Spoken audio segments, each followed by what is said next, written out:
My husband Marcus thought he was the smartest man in Atlanta.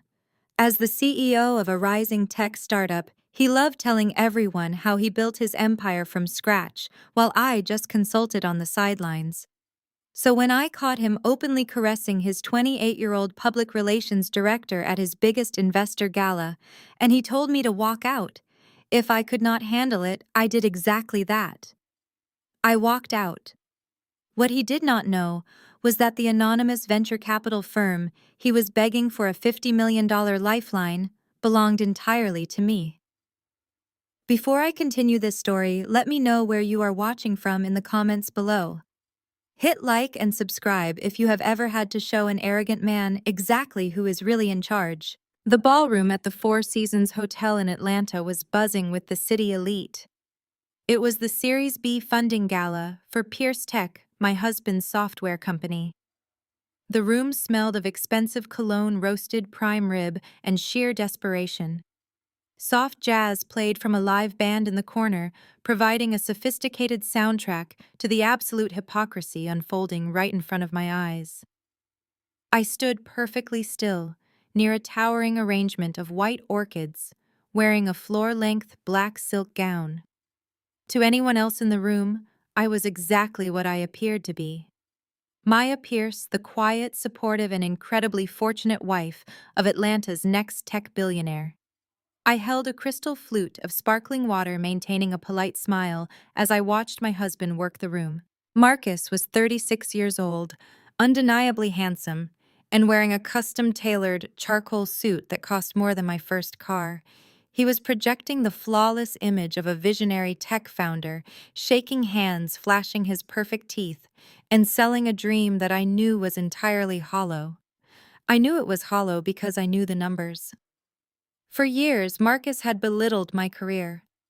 I worked as an independent risk consultant, analyzing market trends and advising on corporate acquisitions. Marcus frequently called my job a cute little hobby that kept me busy while he did the real work of building a legacy. He genuinely believed his own hype. He believed his charisma was enough to hide the terrible financial state of his company. Pierce Tech was bleeding money, drowning in debt, and barely staying afloat. The entire purpose of this lavish gala was to secure a final round of funding from an anonymous venture capital firm called Sterling Vanguard. Marcus had been obsessing over this firm for months, desperate to impress their anonymous founder. He had no idea that the founder of Sterling Vanguard, the ruthless investor holding the keys to his entire future, was the very woman standing by the orchids watching him make a complete fool of himself. I took a slow sip of my water, my eyes tracking Marcus as he drifted away from a group of potential investors and moved toward the bar. Waiting for him there was Chloe. Chloe was 28 years old, hired 6 months ago as the head of public relations for Pierce Tech. She was wearing an emerald green dress that clung to her body and violated every unspoken rule of corporate attire. But Chloe was not hired for her professionalism. She was hired because she fed my husband's enormous fragile ego. As Marcus approached her, the professional distance between a CEO and his employee vanished completely. He handed her a drink, and she leaned into him, her hand resting on his chest. It was not a brief, accidental touch. It was a lingering, possessive caress. Marcus leaned his head down, whispering something into her ear that made her throw her head back and laugh loudly.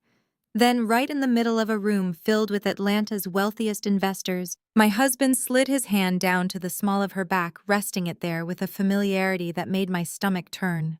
They were not even trying to hide it anymore. The disrespect was so blatant, so absolute, that I felt a cold chill wash over my skin. This was not just an affair. This was a public humiliation. I shifted my gaze across the ballroom and spotted my husband's family. They were holding court near the dessert station, completely ignoring the scene at the bar. My mother-in-law, Shirley, was a 62-year-old woman who firmly believed the sun rose and set on her 2 sons. She wore a bright purple gown and was currently boasting to a senator's wife about Marcus's genius. Shirley had never liked me. She thought I was too quiet, too analytical, and entirely too independent. In her eyes, a good wife was supposed to be a cheerleader, a woman who blindly praised her husband and looked the other way when he stumbled. Standing next to Shirley was Jamal Marcus's older brother. Jamal was 38 and held the completely fabricated title of Chief Strategy Officer at Pierce Tech. He had no background in technology or strategy. He basically collected a massive six-figure salary to play golf on weekdays and agree with whatever Marcus said. He was a freeloader, plain and simple, but Shirley treated him like a corporate titan. And then there was Lauren. Lauren was 35, a white woman married to Jamal. She stood next to her husband holding a glass of champagne, watching me from across the room. Lauren loved her proximity to our wealthy African-American family. She used her position to constantly offer me unsolicited, condescending advice about how to navigate high society.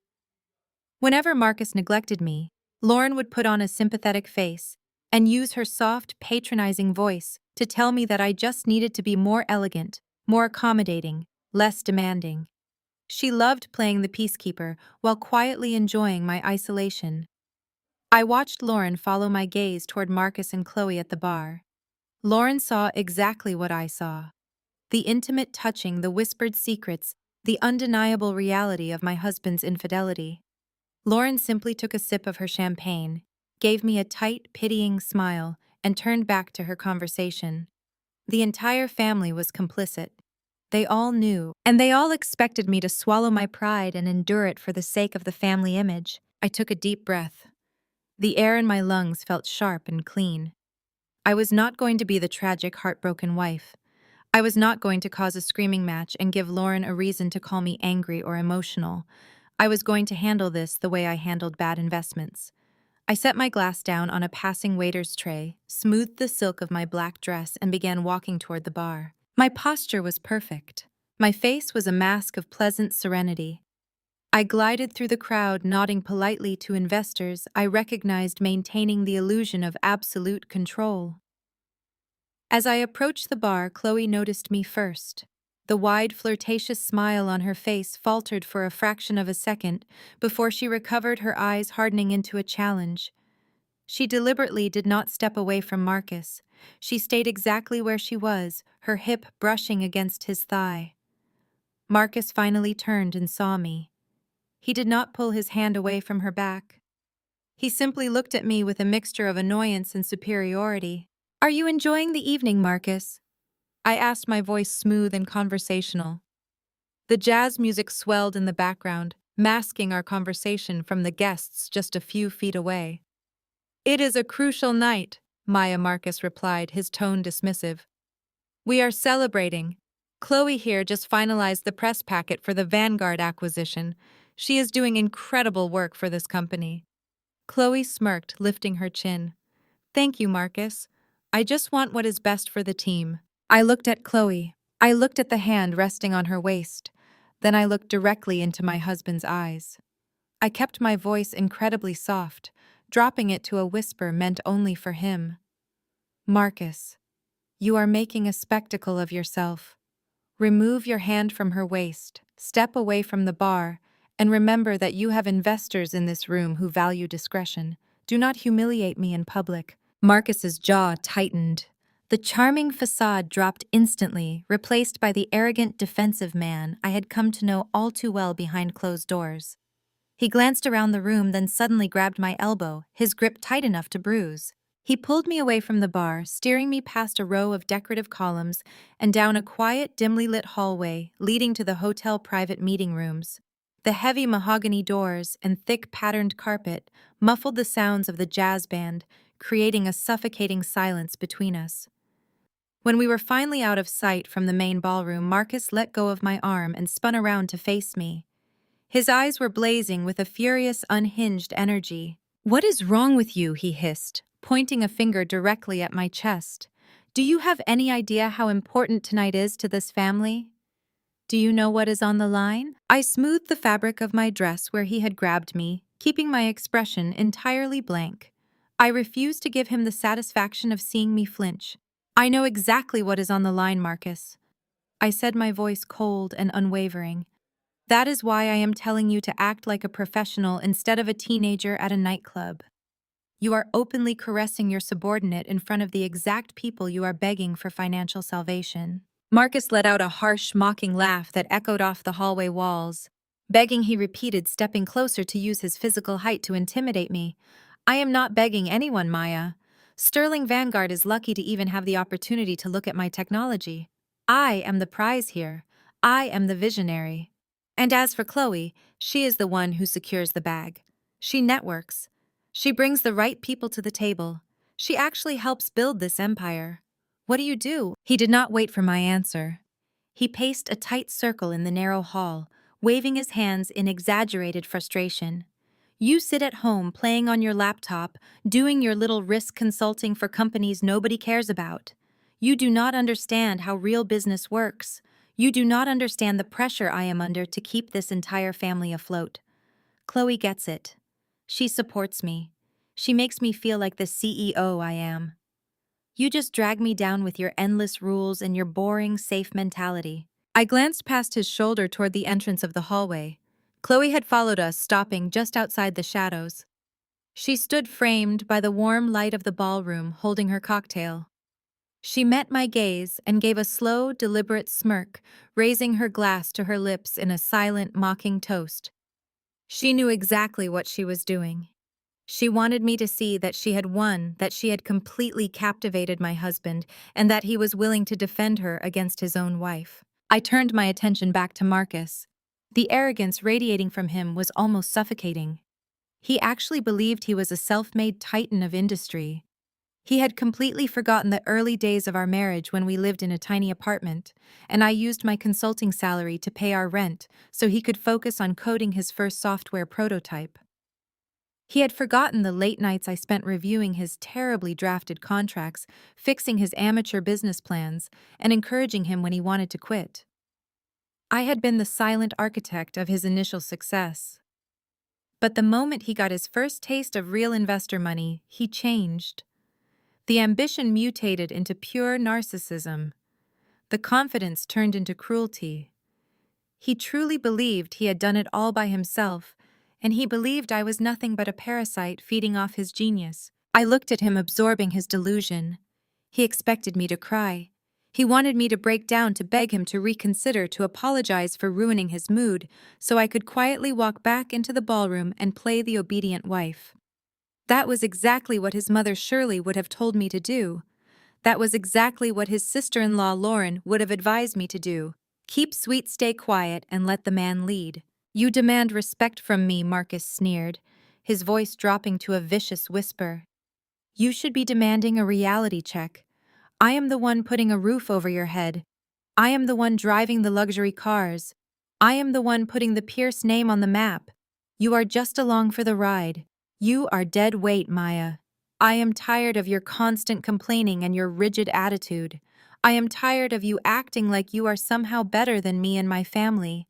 I am a CEO. I do what I want when I want and with whoever I want. He pointed down the hallway toward the heavy glass revolving doors of the hotel lobby. If you cannot handle how a real man operates, if you are going to stand around and embarrass me by acting like a jealous, insecure liability, then there is the exit. If you do not like it, walk out the door.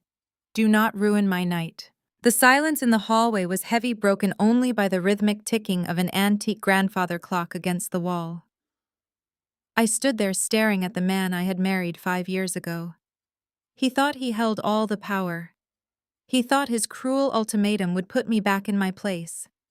He had no idea that I had spent the last 3 weeks reviewing the disastrous, fraudulent financial reports he had submitted to my firm, completely unaware they were landing directly on my desk. I knew his company was a sinking ship. I knew he was 48 hours away from missing payroll. I knew he had taken out illegal personal loans against the company assets to fund his extravagant lifestyle and buy expensive gifts for the smirking woman standing at the end of the hall. He thought he was giving me an ultimatum. He did not realize he was just giving me permission to destroy him. I did not shed a single tear. My face remained a perfectly composed mask of absolute serenity. The anger that should have been boiling in my chest was entirely absent, replaced instead by a freezing, crystal-clear sense of purpose. Marcus stood there with his chest heaving, waiting for my reaction. He craved the drama. He wanted the validation of a desperate weeping wife clinging to his arm. He expected me to shatter. I refused to give him a single fragmented piece of my dignity. I reached up to the neckline of my black silk gown. Pinned securely to the fabric was a stunning diamond and sapphire brooch. Marcus had given it to me for our third anniversary, back when he still pretended to care about our marriage, back when his startup was just a concept I was secretly funding.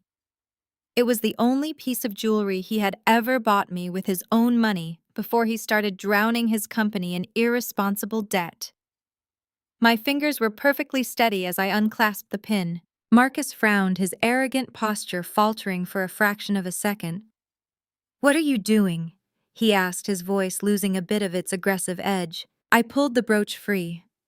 I looked at the glittering diamonds under the dim hallway lights, feeling the heavy, suffocating weight of the last 5 years resting in the palm of my hand. Then I looked back at him, meeting his gaze with eyes as cold as the stones I was holding. "I am taking your advice, Marcus," I said calmly. "I am walking out the door." I turned away from him and began walking down the corridor toward the lobby. A waiter carrying a silver tray of empty champagne flutes was walking past. Without breaking my stride, I extended my hand and dropped the diamond brooch onto the silver tray. It landed with a sharp, heavy clink that echoed loudly down the quiet hall. The waiter stopped dead in his tracks, startled, looking from the priceless jewelry to my retreating figure. But I kept walking, my heels clicking a steady, rhythmic beat against the polished marble floor. "Maya," Marcus called out from behind me, his voice a sudden mixture of shock and returning anger. "If you walk out that door, do not bother coming back to my house. You hear me? Do not expect to come crawling back when you realize you have nothing without me." I did not turn around. I did not break my stride. The heavy glass revolving doors of the hotel lobby approached rapidly. I pushed through them and stepped out into the cool, crisp Atlanta night. The valet attendants were rushing to open doors for arriving guests, the city lights reflecting brightly off the sleek black cars lining the circular driveway. I took a deep breath of the fresh night air, feeling an overwhelming, intoxicating sense of liberation washing over my entire body. The suffocating weight of playing the supportive, invisible wife evaporated instantly into the dark sky. I pulled my phone from my clutch. I opened my encrypted messaging app and sent a single text to my lead acquisitions attorney. "The Pierce Tech grace period is over. Prepare the eviction notices for all corporate leased properties. Initiate the hostile takeover protocols first thing Monday morning. Take everything." I slipped the phone back into my bag and stepped up to the curb, letting the cool breeze wash over my face. Marcus thought I was walking away with nothing. He was about to find out that when you kick the quiet woman out of the room, you might just be handing her the keys to the entire building. The scene shifts. I am sitting in the warm golden light of my penthouse living room, a glass of dark red wine resting on the side table beside me. The fire in the hearth crackles softly, casting dancing shadows across the sleek modern furniture. I look directly at you no longer, the silent wife in the shadows, but the woman who orchestrated the greatest downfall Atlanta high society has ever witnessed. My husband openly flirted with his coworker right in front of me, and when I finally spoke up, he shrugged and said, "If you cannot handle it, walk away." So I did. And later that night, I made a choice. He never imagined one that reminded me exactly who I am and what I refuse to tolerate. I am Maya Sterling.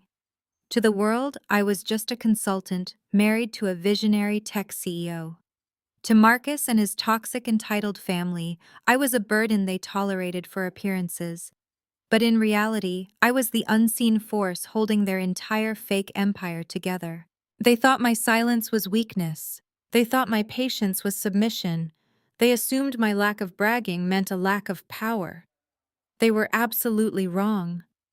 Family loyalty is a beautiful thing when it is rooted in respect, but when it is used as a weapon to excuse infidelity, arrogance, and disrespect, it becomes a liability. I watched my husband and his family revel in a lifestyle they could not afford, built on a foundation they did not create. I gave them every opportunity to be decent people. They chose to be predators, so I decided to show them what a real predator looks like. Before I continue this story, let me know where you are watching from in the comments below. Hit like and subscribe if you have ever had to show an arrogant man exactly who is really in charge. Sit back and listen closely, because the fall of the Pierce family was not just a tragedy for them, it was an absolute masterpiece for me. The morning sun filtered through the floor-to-ceiling windows of the Buckhead mansion, casting long, sharp shadows across the hardwood floor. I was standing in the center of the master bedroom, carefully folding a silk blouse into my leather suitcase. I did not pack much, just the essentials. The clothes I had bought with my own money, my laptop, and a few personal documents. I was leaving the designer bags, the expensive shoes, and the lavish jewelry Marcus had bought on company credit. I wanted no part of his fabricated wealth. I moved with deliberate precision. My mind was completely clear. The heavy oak door of the bedroom swung open without a single knock. It hit the wall with a loud thud that echoed through the quiet room. I did not flinch. I did not even look up from my suitcase. I already knew who it was. The Pierce family never respected boundaries, physical or emotional. They marched into my sanctuary like an invading army. Shirley, my mother-in-law, led the charge. She was flanked by her oldest son, Jamal, and his wife, Lauren. They stepped up to the foot of my bed, towering over me as I bent over my luggage. They boxed me in, standing deliberately between me and the bedroom door. The physical intimidation was a calculated tactic. They wanted me to feel trapped in my own home, small and insignificant, beneath the grand legacy of the Pierce family. They stood shoulder to shoulder, looking down at me with identical expressions of arrogant disapproval. It was a united front of entitlement and toxic loyalty, designed to make me feel isolated and overwhelmed. "What exactly do you think you are doing, Maya?" Shirley demanded, her voice shrill and dripping with contempt. She was wearing a pristine white tennis outfit, looking ready for a leisurely morning at the country club, rather than a family crisis. "Marcus called me at 3 in the morning. He told me you caused an absolute scene at the Four Seasons and walked out on him in front of half the investors in Atlanta. He is completely devastated by your behavior." I placed a pair of shoes into a silk bag and tucked them neatly into the corner of my suitcase. "I did not cause a scene, Shirley," I said, keeping my voice perfectly level. "I quietly removed myself from a highly disrespectful situation. If Marcus is embarrassed, it is entirely because of his own actions." "His actions?" Shirley scoffed, crossing her arms over her chest. She glared at me as if I were an insolent child. "Do not play the victim here, Maya. Marcus is building an empire. He is under an immense amount of pressure to provide for you and this family. That girl Chloe is just an employee. She is a public relations director helping my son secure a $50 million investment. And you are letting your paranoid, jealous delusions ruin the biggest night of his professional life. You are actively trying to destroy his brilliant career just because you need attention." I finally stopped packing and stood up straight. I looked directly into Shirley's eyes. The absolute delusion in her gaze was staggering. She had spent her entire life coddling Marcus, cleaning up his messes, and convincing him that the sun rose and set on his command. She was the architect of his narcissism, and now she was demanding that I become its caretaker. He was openly touching her waist and whispering in her ear in front of his professional peers, I said calmly. He told me that she is the one securing his financial future. And when I asked him to behave with basic dignity, he told me to walk out the door. There is no delusion here, Shirley. Only a man who lacks discipline and a mother who refuses to hold him accountable. Jamal stepped forward, puffing out his chest to physically intimidate me. He was wearing designer loungewear paid for by the very company I was about to dismantle. He pointed a thick finger at me, his face twisted in an ugly sneer. "Do not talk to our mother like that," Jamal barked. "Mom is exactly right, Maya. You are completely overreacting. Marcus is a CEO. Men in his position have to network. They have to play the game and keep their teams motivated. You sitting at home with your little wrist consulting gig means you just do not understand high-level corporate dynamics. You do not understand what it takes to run a tech company. You are choking his potential with your wild insecurity. I looked at Jamal, feeling a brief flash of genuine pity for how clueless he was. Jamal held the title of Chief Strategy Officer at Pierce Tech, a fake position Marcus had created just to keep his brother on the payroll. Jamal spent his days playing golf and spending company funds on extravagant lunches. He was defending the brother who financed his lazy lifestyle, terrified that my departure might somehow disrupt his free ride. He had no idea the ride was already over. You have always been too rigid, Maya Shirley continued, stepping closer to the bed. Her voice rose in pitch as she tried to regain control of the narrative. You expect perfection from a man who carries the weight of the world on his shoulders. Men like Marcus, true visionaries, they need a soft place to land.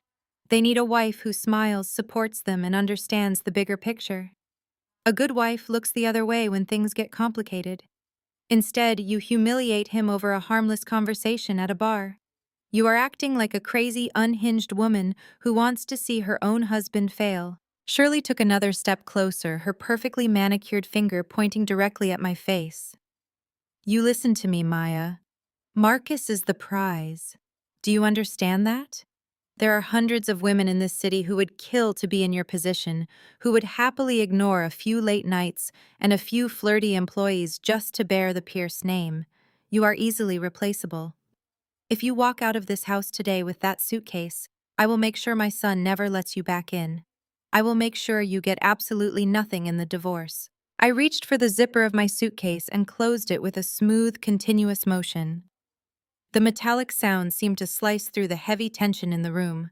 I grabbed the handle and pulled the bag off the bed, setting it on the floor beside me. I do not want to see Marcus fail, Shirley, I said, my voice dropping to a quiet, dangerous register. I simply refuse to participate in his illusions anymore. If you believe his behavior last night was harmless networking, then you are welcome to continue cheering him on. But I am not a cheerleader. I am a partner. And since he made it abundantly clear that he values his public relations director more than his wife, I am leaving him to his choices. Shirley let out a dramatic, exasperated sigh, throwing her hands up in the air. You are throwing away a beautiful marriage and a life of luxury over absolutely nothing. You are a foolish, ungrateful girl, Maya. Marcus took you out of your boring average life and gave you everything. He gave you this mansion. He gave you status. You are throwing a childish tantrum because you cannot handle the fact that my son is destined for greatness. You think walking out will teach him a lesson. It will only teach him that he is better off without you dragging him down. I stood my ground, letting her words wash over me without absorbing a single drop of their poison. They wanted a reaction. They wanted me to scream, to cry, to lose my temper, so they could label me irrational and unstable. By remaining completely unaffected, I was denying them the very ammunition they came to collect. I looked at the three of them standing together in my bedroom, completely convinced they were the untouchable elites of Atlanta. They were so blinded by Marcus's lies that they could not see the massive financial guillotine hanging right above their heads. They thought I was a defeated woman running away from a fight. They did not know I was just clearing the blast radius before I detonated the bomb. Lauren stepped forward, then sliding smoothly in front of her mother-in-law. From where I stood, the view was perfectly framed over Lauren's shoulder, focusing entirely on my own reflection in the large vanity mirror behind them. My eyes were dark, unblinking, and dangerously calm. I watched Lauren tilt her head, pasting on that familiar, soft, deeply patronizing smile she reserved specifically for moments when she wanted to remind me of my place. Maya, sweetie, let us just take a collective breath here, Lauren cooed, her voice dripping with artificial honey. She reached out to place a manicured hand on my forearm. I smoothly shifted my weight, causing her hand to grasp empty air. Her smile tightened for a fraction of a second before she recovered her saintly posture. Lauren loved playing the peacemaker. As a white woman who had married into a wealthy African-American family, she wore her proximity to the Pierce money like a crown. She constantly felt the need to educate me on the unspoken rules of the affluent circles we moved in, completely ignoring the fact that I had navigated corporate boardrooms long before she ever learned how to pronounce my husband's last name correctly. You are letting your emotions dictate your actions. Lauren continued, keeping her tone hushed and gentle as if speaking to a volatile child. I know it hurts to see Marcus giving attention to someone else, but you have to understand the optics of what you did last night.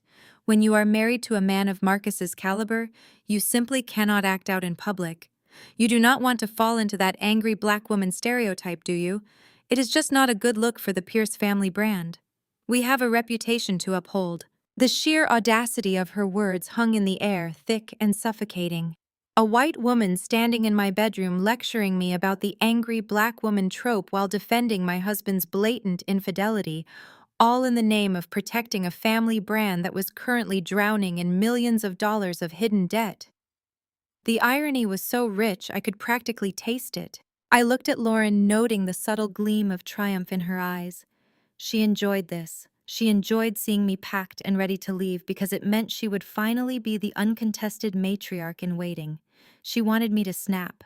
She wanted me to raise my voice so she could clutch her pearls and prove her point about my supposed lack of emotional control. I did not raise my voice. I did not even blink. I simply stared at her with a quiet, analytical detachment that made her shift uncomfortably on her designer heels. Lauren is right, Jamal barked, stepping up beside his wife and crossing his thick arms. You need to learn how to be a team player, Maya. Lauren grew up in this kind of elite world. She knows how high society operates. You are completely out of your depth. You think your little risk consulting side hustle makes you a corporate heavyweight. You think you know business just because you look at a few spreadsheets from your home office. It is pathetic. Jamal scoffed, shaking his head as he looked at my suitcase. You could not secure a single corporate client without the Pierce name attached to your email signature. Marcus is a visionary building a tech empire, and you are playing pretend with a calculator. You should be down on your knees thanking him for elevating you. Without Marcus, you are nobody. Without his money, you could not afford a single square foot of this house. I let his words echo in the spacious bedroom. Jamal was 38 years old, entirely dependent on his younger brother's fabricated success and lecturing me about financial independence. He was currently wearing a platinum watch bought with corporate funds that his brother had illegally diverted from Pierce Tech's payroll accounts. He and Lauren lived in a luxury condo downtown, the rent for which was paid directly from a corporate shell account I had personally flagged for auditing just 3 days ago. They were parasites feeding on a dying host, completely oblivious to the fact that the blood supply was about to be permanently cut off. My risk consulting business is exactly what allows me to see things clearly, Jamal, I said, my tone brisk and professional. I evaluate liabilities. I identify toxic assets that disguise themselves as valuable investments, and right now I am looking at a room full of liabilities. Lauren gasped softly, pressing a hand to her chest. Maya, there is no need to be nasty. We are trying to help you save your marriage. If you walk out now, Marcus will not take you back. You will be walking away from generational wealth. You will have to go back to whatever mediocre life you had before he saved you. Think about what you are throwing away. Do you really want to be a divorced middle-aged woman starting over from scratch? I am not throwing anything away, Lauren, I replied, picking up my purse and sliding the strap over my shoulder. I am cutting my losses. There is a massive difference. I reached down and grabbed the handle of my suitcase. The three of them stood in my way, a physical barricade of entitlement and delusion. I did not ask them to move. I simply stepped forward with the heavy leather bag, forcing them to either step aside or be run over. Lauren scrambled out of the way, her high heels clicking frantically against the hardwood floor to avoid getting her toes crushed. Jamal sucked in his stomach, muttering an insult under his breath, while Shirley glared at me with pure, unfiltered hatred. You will regret this, Maya Shirley hissed as I passed her. You are making the biggest mistake of your life. I paused right at the bedroom doorway. I turned my head slightly, looking back at the three of them standing in the center of the room they mistakenly thought they owned. I thought about the eviction notices currently sitting in a secure server waiting to be unleashed. I thought about the hostile takeover documents waiting for my signature. I looked at Lauren's smug face, Jamal's inflated chest, and Shirley's bitter scowl. The only mistake I made was waiting this long to leave, I said softly. Enjoy the house, while you can. I turned my back on them and walked down the grand sweeping staircase of the Buckhead mansion. I did not look back. I did not hesitate. The heavy oak front door closed behind me with a solid, echoing thud sealing them inside their beautiful, fragile glass house. They thought I was a defeated woman walking away with nothing. They had no idea I was walking directly to my penthouse office to pull the lever that would shatter their entire world into a million unrecoverable pieces. I had barely taken 3 steps down the sweeping brick staircase of the front portico when the screech of expensive tires shattered the quiet morning air. A black Porsche Panamera swung wildly into the circular driveway, taking the corner entirely too fast and slamming on the brakes just inches from the grand stone fountain. The driver's side door flew open. Marcus stepped out, bringing the stench of stale alcohol and arrogant adrenaline with him. He looked like a man who had spent the entire night celebrating a victory he had not yet earned. His custom suit jacket was draped carelessly over his arm. His silk tie was undone, and his eyes were bloodshot but manic with aggressive energy. He saw me standing on the driveway holding my single leather suitcase. Instead of surprise, a cruel, triumphant grin spread across his face. He reached into the passenger seat, pulled out a thick manila folder, and marched toward me, closing the distance between us with heavy, angry strides. "Running away before I could officially throw you out?" Marcus sneered, tossing the heavy folder directly onto the hood of his car. "I figured you would pull a stunt like this. You always run when the pressure gets too high." Behind me, the heavy oak front door of the mansion clicked open. I did not need to turn around to know that Shirley, Jamal, and Lauren had followed me outside. They gathered on the top step, an eager audience waiting to watch the final act of my humiliation. They wanted a front row seat to my destruction. Marcus tapped the thick folder with his index finger. "Those are divorce papers. I had my legal team draft them up at 6 this morning. Since you decided to act like an ungrateful liability in front of my investors, I am cutting the dead weight. Do not bother trying to use the joint credit cards to book a hotel. I called the bank at dawn and blocked your access to every single account. You are completely cut off, Maya. You do not get to spend another dime of my hard-earned money. Try buying a cup of coffee this morning. Your card will decline." He puffed out his chest, looking past me to his family on the porch, making sure they heard every word of his triumphant speech. But because I am a generous man, Marcus continued turning his arrogant gaze back to me. I authorized a one-time settlement. $20,000. That is what your 5 years of constant complaining is worth to me. 20 grand. Take it, rent a cheap apartment somewhere far away from Buckhead, and figure out how to live like a normal, irrelevant person again. If you try to fight me in court for a penny more, my lawyers will drag this out until you are bankrupt. I looked at the manila folder resting on the shiny black hood of the Porsche. I felt absolutely nothing. No heartbreak, no panic. I simply reached into my purse and pulled out a solid gold fountain pen. Marcus watched me, his smug expression faltering just a fraction. He expected me to cry. He expected me to fall to my knees on the cobblestone driveway and beg for access to the checking account. He expected me to negotiate for $50,000, maybe $100,000. He thought $20,000 was a sum that would terrify me into submission. He believed locking my credit cards would leave me stranded and destitute. He had no idea I had spent $20,000 on Tuesday just to expedite a zoning permit for one of my commercial warehouses. I had not used a single dollar of his money in 3 years. I paid for my own life, and ironically, through the hidden corporate structures of my venture capital firm, I was the one paying for his. I stepped up to the car and placed my hand on the document. I did not read a single line of his ridiculous ironclad prenuptial enforcement or his insulting alimony clauses. I did not care about the division of assets because I already owned all the assets that actually mattered. I simply flipped to the very last page, uncapped my pen, and signed my name on the dotted line with fluid, elegant strokes. I capped the pen, picked up the thick folder, and held it out to him. "Done," I said, my voice as calm and unbothered as a frozen lake. Marcus stared at the signed document in his hand, completely baffled by how easily I surrendered. For a second, a shadow of doubt crossed his eyes, but his ego was far too massive to process anything that resembled reality.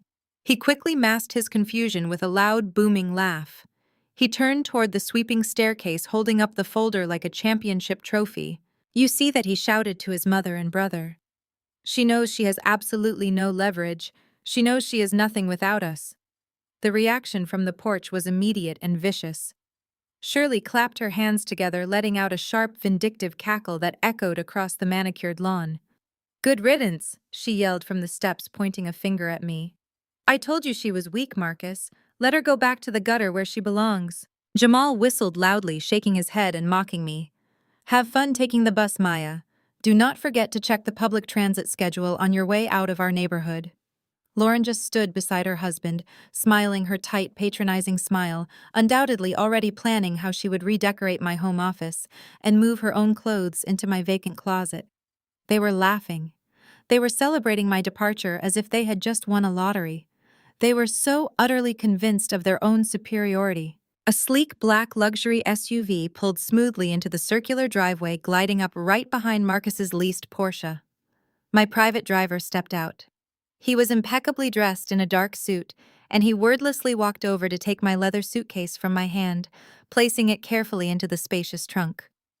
Marcus stopped laughing. He watched the driver open the rear passenger door for me, a flicker of genuine confusion crossing his face. I had never used a private car service before, at least not one he or his family had ever known about. I stepped toward the open door of the SUV, but paused just for a moment. I turned back to look at Marcus, who was standing there clutching his pathetic divorce papers, surrounded by his cheering parasitic family on the steps of a mansion he did not even own. "You are absolutely right about one thing, Marcus," I said, my voice carrying clearly over the cool morning breeze. "I am cutting the dead weight. Enjoy your $20,000. You are going to need every single cent of it by Monday." I slid into the plush leather seat of the SUV, and the heavy door closed with a soft, definitive thud. The driver navigated expertly around the Porsche and guided the car out through the massive iron gates of the estate. The mocking laughter of the Pierce family faded away, replaced entirely by the quiet, absolute silence of the luxury interior. I pulled out my phone, opened my calendar, and looked at the time. It was exactly 8 in the morning. The board was set. The pieces were moving. The total annihilation of the Pierce family legacy had officially begun. The luxury SUV glided seamlessly through the morning traffic, carrying me away from the sprawling old money facade of Buckhead and directly into the beating heart of Midtown Atlanta. As the tree-lined streets and wrought iron gates faded into the distance, the landscape transformed into a towering canyon of glass, steel, and concrete. This was my domain. I watched the city reflect in the tinted windows of the car, feeling the last remnants of Maya, the obedient wife, slipping away like dead skin. The vehicle descended into a highly secured underground parking facility beneath one of Midtown's most prestigious skyscrapers. The driver opened my door, and I stepped out, the sharp click of my heels echoing off the polished concrete. A private biometric elevator awaited me in a restricted VIP lobby. I pressed my thumb against the glowing glass scanner. The heavy steel doors slid open silently, and I stepped inside the cabin, launching me skyward, ascending 40 floors above the city streets. When the elevator doors parted with a soft, melodic chime, the visual shift was absolute. The suffocating, warm, golden hues of the Pierce family mansion were gone. There were no antique rugs, no heavy mahogany furniture, no portraits of fabricated family legacies. Instead, I stepped into a world bathed in cool, crisp, unapologetic light. Floor-to-ceiling windows wrapped around the entire penthouse, filtering the morning sun into sharp shades of slate chrome and ice blue. The aesthetic was stark minimalist and undeniably powerful. It was a space designed for logic, for calculated risks, and for total domination. Behind a massive desk carved from a single slab of black marble, a sleek, brushed steel logo was mounted on the pristine white wall. It read Sterling Vanguard. For 5 years, I had played the role of the quiet risk consultant. I sat at a tiny desk in the guest room of Marcus's house, letting him boast about his tech startup while I nodded and fetched his coffee. But this entire floor, this financial fortress, belonged to me. I am the sole founder and CEO of Sterling Vanguard, a massive venture capital firm managing billions of dollars in assets. I am the anonymous whale, the unseen titan that tech founders across Atlanta, Silicon Valley, and New York spend years trying to court. Marcus had spent the last 8 months obsessing over my firm, moving heaven and earth to secure a meeting with my acquisition team, completely unaware that he slept next to the founder every single night. My executive assistant, Elias, was waiting for me the exact moment I stepped off the elevator. Elias was impeccably dressed in a tailored navy suit, sharp, brutally efficient, and fiercely loyal.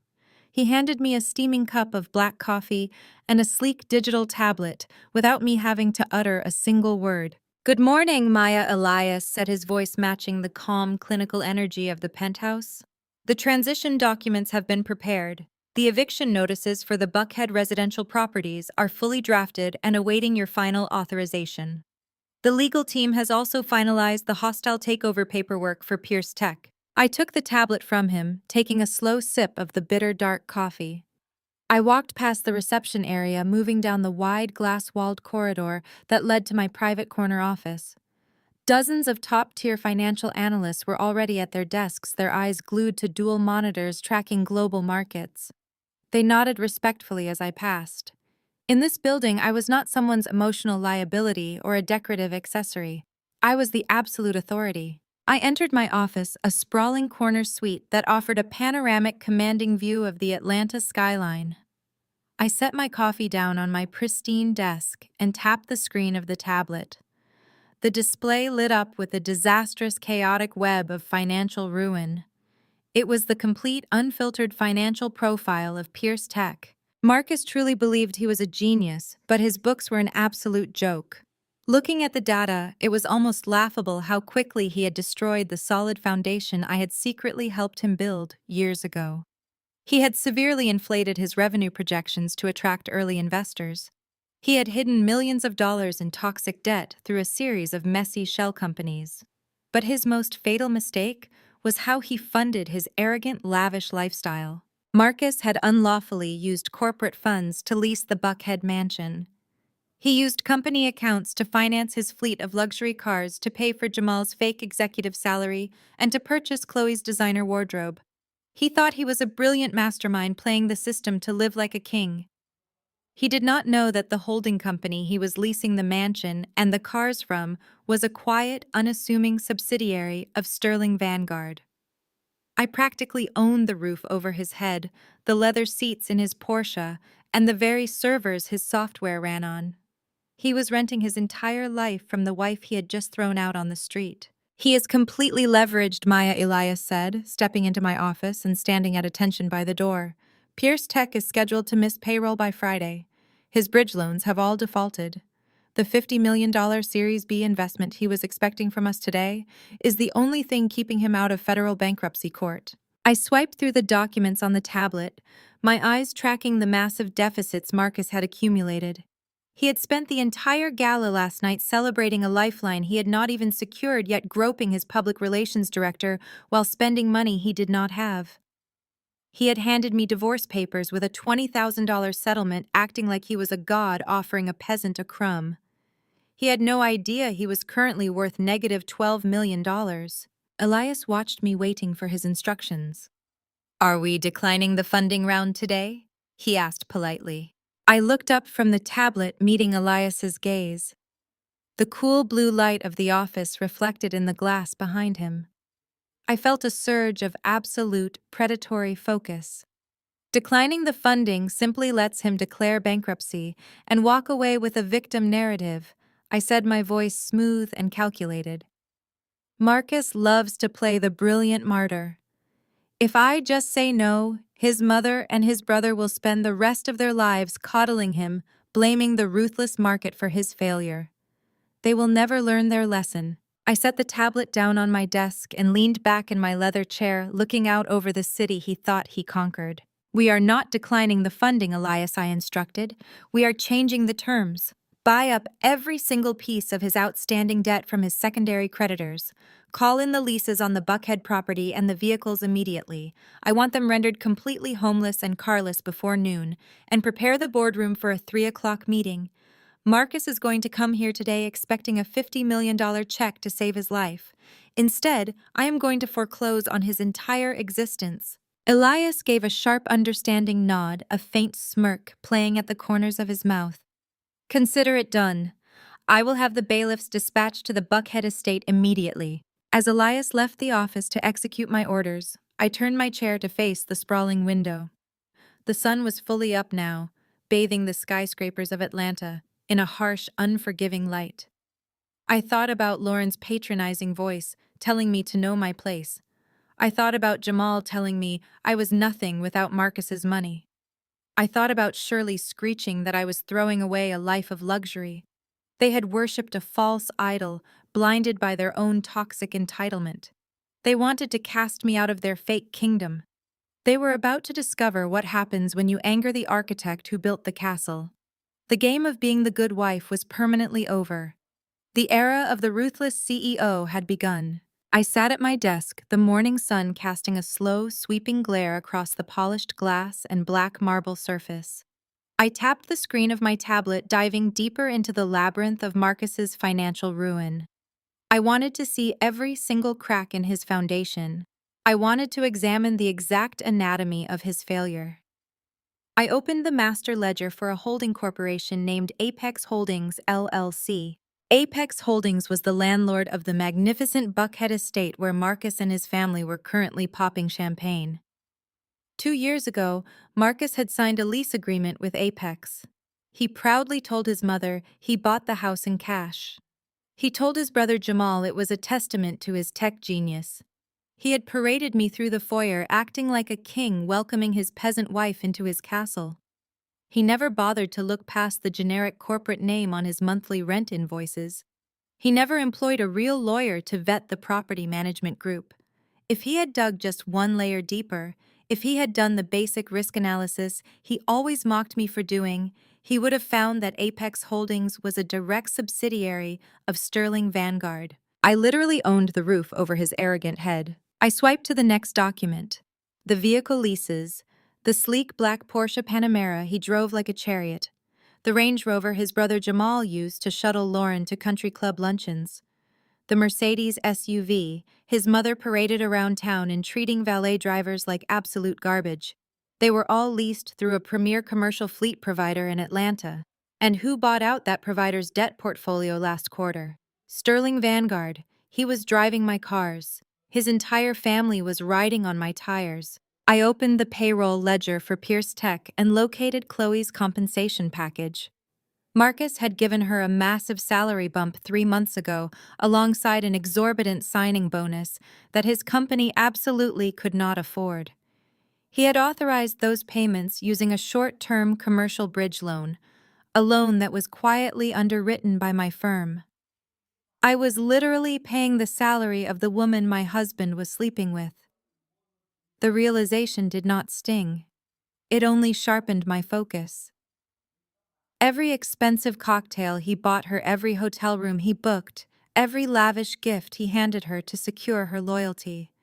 It was all funded by my capital. The spreadsheets painted a picture of a desperate, pathetic man.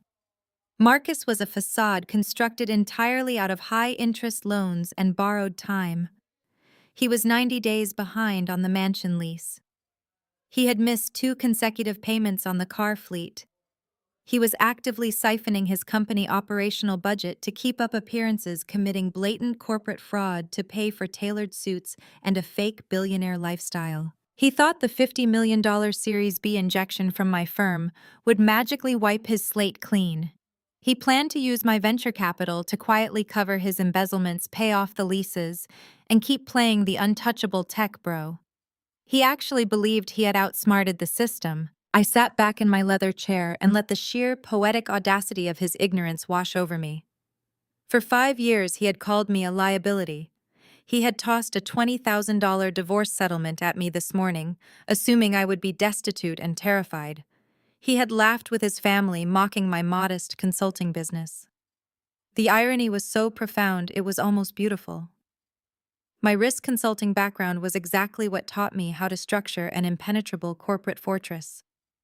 I had insulated my wealth so perfectly, layered it behind so many legal walls, that my own husband had no idea he was my biggest, most pathetic tenant. I looked at the digital clock on my desk. It was just past 9 in the morning. I pictured the scene back at the Buckhead mansion. By now, Shirley was probably ordering the housekeeping staff to clear out my closet, throwing my remaining items into garbage bags while talking about how I never fit in. Lauren, with her condescending lectures about high society, was sitting on a sofa I owned, drinking coffee from a kitchen I financed. She was likely measuring my home office for her new yoga space, telling Jamal about how the house felt so much better without my toxic energy. And Marcus. Marcus was probably texting Chloe, promising her a massive bonus the moment the Vanguard wire transfer hit his accounts. They were living in a house of cards, and I was holding the only match. I pulled up the eviction clause in the Buckhead lease agreement. Marcus had waived his standard tenant protection rights in exchange for a lower security deposit. It was a rookie mistake driven by his constant, desperate lack of liquid cash. The clause clearly stated that upon 90 days of non-payment, the landlord could execute an immediate 0-hour lockout. Today marked day 91. I authorized the digital signatures on the screen. I linked the asset recovery orders directly to the Fulton County authorities. I felt no pity. I felt no hesitation. When a man spits in your face, flaunts his infidelity, and tells you that you are nothing without him, you do not just walk away and cry. You take away the very ground he stands on. You strip away every single thing that gives him the false confidence to disrespect you. I closed the digital portfolio. The financial autopsy was complete. The illusion of Marcus Pierce had been thoroughly dissected and exposed for the absolute fraud it was. Now it was time for the execution. 10 miles away in the sun-drenched driveway of the Buckhead mansion, a pristine white moving van rolled to a slow stop. Marcus stood on the front portico holding a fresh glass of expensive bourbon, watching with absolute triumph as hired movers began unloading a mountain of designer luggage. Chloe stepped out of a ride-share vehicle wearing a pair of oversized sunglasses and a smug, victorious smile. She was acting as if she had just conquered a kingdom. Shirley rushed down the brick steps to greet her, pulling the younger woman into a tight, dramatic embrace. High above Midtown, in the absolute silence of my penthouse office, I sat completely still. A steaming cup of black coffee rested on the edge of my marble desk. My manicured fingernails tapped a slow, steady rhythm against the cool stone surface. Tap, tap, tap. I swiped my finger across the screen of my tablet, refreshing Lauren's social media page. I did not need to be physically present at the mansion to see exactly what was happening. They were broadcasting their betrayal to the entire world in real time. Back at the estate, Lauren was acting as the official documentarian of my replacement. She held her phone high, recording a live video for her thousands of followers, as Chloe directed the movers to carry her belongings straight into my former master bedroom. Lauren flipped the camera to show her own face, smiling brightly. Out with the old, in with the bold, she chimed into the microphone, her tone dripping with fake sweetness. Shirley leaned into the frame, her voice loud and grating. "We finally have a real woman in this house," Shirley announced to the internet. "Someone who actually understands my son and supports his vision." Jamal cheered in the background, raising a mimosa to the camera. The video was instantly flooded with likes and comments from their shallow social circle. They tagged Marcus, they tagged Chloe, and Lauren made sure to include a deeply petty hashtag about upgrading the family tree. I watched the video play on a loop. The tapping of my fingers continued, matching the steady mechanical ticking of the wall clock. The coffee was dark bitter and scalding hot, exactly how I preferred it. It grounded me. Through the screen, I watched them pop a bottle of vintage champagne on the cobblestone driveway. Marcus pulled Chloe against his chest, kissing her deeply, for the camera completely unbothered by the fact that he was legally still a married man. He raised his glass to the lens, boasting loudly about the $50 million wire transfer he believed was coming his way by the end of the day. He talked about booking a private jet to celebrate about buying a yacht in Miami, about how Pierce Tech was about to change the world. He looked so incredibly invincible. He looked like a man who believed his own lies so thoroughly that he had forgotten gravity existed. At the mansion, the celebration was reaching a fever pitch of entitlement. Chloe was already giving orders to the landscaping staff, pointing at my carefully cultivated rose bushes and demanding they be ripped out immediately to make room for a massive outdoor fire pit. Shirley was aggressively telling the movers to take all of my remaining books and throw them in the donation bin. Jamal was leaning against the hood of the leased Porsche, bragging to a neighbor over the privacy hedge about his brother's massive corporate buyout. They were a swarm of locusts aggressively consuming a space they did not earn, completely intoxicated by the illusion of unlimited wealth. They were spending money that did not exist, celebrating a future that had already been erased. I set my coffee cup down. The sharp click of the ceramic hitting the marble echoed through the quiet office. I stopped tapping my fingers. The time for observation was officially over. The trap was set, the bait had been eagerly swallowed, and the prey was comfortably asleep inside the cage. Elias stood by the door, a secure encrypted phone in his hand, waiting for the final confirmation. His posture was perfectly rigid, his eyes locked on mine. He knew exactly what was about to happen. He had seen me dismantle corporate competitors before, but he knew this was fundamentally different. This was not just business. This was a surgical extraction of a cancerous tumor. I was not just closing accounts. I was executing a masterclass in absolute ruin. I looked at the frozen image of Marcus and Chloe smiling on my tablet screen. I felt a surge of cold, absolute power radiating from my chest, traveling down to my fingertips. The laws regarding commercial shell leases were vastly different from standard residential tenant protections. Marcus did not have 30 days. He did not even have 30 minutes. Activate the bad debt recovery clauses on all Pierce Tech accounts. I commanded, my voice slicing through the silence of the room with lethal precision. Freeze every single operational asset. Transmit the immediate eviction notices to the Fulton County Sheriff Department for the Buckhead property. Send the repossession orders to the commercial fleet provider and tell their recovery teams to pick up the vehicles immediately. Do not give them a moment to breathe. Elias nodded, his fingers moving rapidly across his secure device, executing the commands that would systematically dismantle Marcus Pierce's entire life. And Elias, I added, standing up from my chair and smoothing the front of my white suit jacket. Prepare the hostile takeover documents for Pierce Tech. Draft the immediate termination papers for Marcus and Jamal. Pull Chloe's employment contract and flag it for termination with extreme prejudice due to severe ethical violations. I want the paperwork waiting on the boardroom table for the 3 o'clock meeting. Consider it done, Elias replied, a shadow of a grim smile crossing his face as he stepped out of the office to unleash the storm. I walked over to the floor-to-ceiling window looking out over the sprawling city of Atlanta. Somewhere down there, in a beautiful stolen mansion, a family of parasites was drinking champagne and laughing at my expense. They thought they had won. They thought they had successfully pushed the quiet, boring wife out of the picture. They had no idea that the sky above them was already turning black and the floodwaters were rushing straight toward their front door. I took a deep breath, savoring the calm before the absolute devastation. The countdown had officially zeroed out. The camera lens tilts sharply, casting the grand foyer of the Buckhead mansion into an unsettling, unbalanced angle. The once elegant living space now feels distorted, mirroring the absolute chaos of the people occupying it. The frame sways with a chaotic handheld energy, capturing the frantic, unearned jubilation echoing off the high ceilings. The room is a disaster zone of half-open moving boxes, discarded designer garment bags, and empty champagne bottles. It looks less like a billionaire estate and more like a wildly out-of-control fraternity party. Marcus stands at the center of the living room, his custom suit jacket completely discarded, a fresh bottle of Dom Perignon gripped firmly in his hands. The cork pops with a loud, aggressive snap ricocheting off the crystal chandelier above.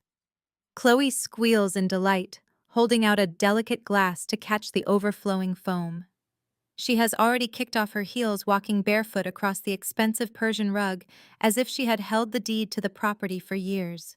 To $50 million, Marcus shouts, his voice booming and slurred with early morning alcohol and boundless ego. To Sterling Vanguard, finally recognizing true genius. Tomorrow we sign the papers and Pierce Tech officially becomes a unicorn. We are untouchable. Shirley sits on the center velvet sofa, practically vibrating with pride. She raises her own glass, her heavy gold bracelets clinking together noisily. To my brilliant son, she declares, projecting her voice over the loud music pumping from a portable speaker. I always knew you were destined to rule this city, and thank God you finally dropped that dead weight this morning. I could not stand another minute of Maya walking around here looking down her nose at us. You need a woman who understands your vision. She gestures warmly to Chloe, someone with actual class and ambition. Chloe smiles a wide predatory grin and walks over to clink her glass against Shirley's. Thank you, Shirley. I promise you this house is going to have a completely different energy now. No more boring silent dinners. We are going to host the biggest tech mixers in Atlanta right here in this living room. In fact, I already told the movers to clear out that depressing home office upstairs. We are turning it into a custom media room today. The uneasy, crooked perspective drifts across the room, focusing on Jamal and Lauren. They are huddled together over a glowing iPad near the marble fireplace, completely ignoring the reality that they are living on borrowed time. Lauren is aggressively swiping through luxury real estate listings in Alpharetta and Sandy Springs, her eyes wide with greed. Look at this one! Jamal. Lauren gasps, tapping the screen excitedly. 6 bedrooms, a 3-car garage, and a massive saltwater pool. It is listed at $2.8 million. If Marcus secures the Vanguard funding tomorrow, he promised you a massive bonus for your work as Chief Strategy Officer. We can easily put down a cash offer by Friday. We have to beat the market. Jamal takes a heavy gulp of his champagne, leaning over to inspect the screen with a smug nod. We deserve it, babe. I have been breaking my back keeping Pierce Tech running while Marcus handles the investors. We need a house that matches our executive status. Besides, we cannot keep living in that downtown condo. The space is entirely too small for people in our tax bracket. He laughs, a booming, arrogant sound that fills the distorted frame. Can you believe Maya actually thought she contributed to this family? She probably took a bus to a cheap motel. She is going to be sick to her stomach when she sees us on the cover of Forbes magazine next month. Lauren scoffs, tossing her blonde hair over her shoulder. Maya never understood the mindset of the wealthy. She was always so obsessed with budgets and savings. It was embarrassing, honestly. She lacked the abundance mindset. You have to spend money to make money. Marcus understands that. Chloe understands that.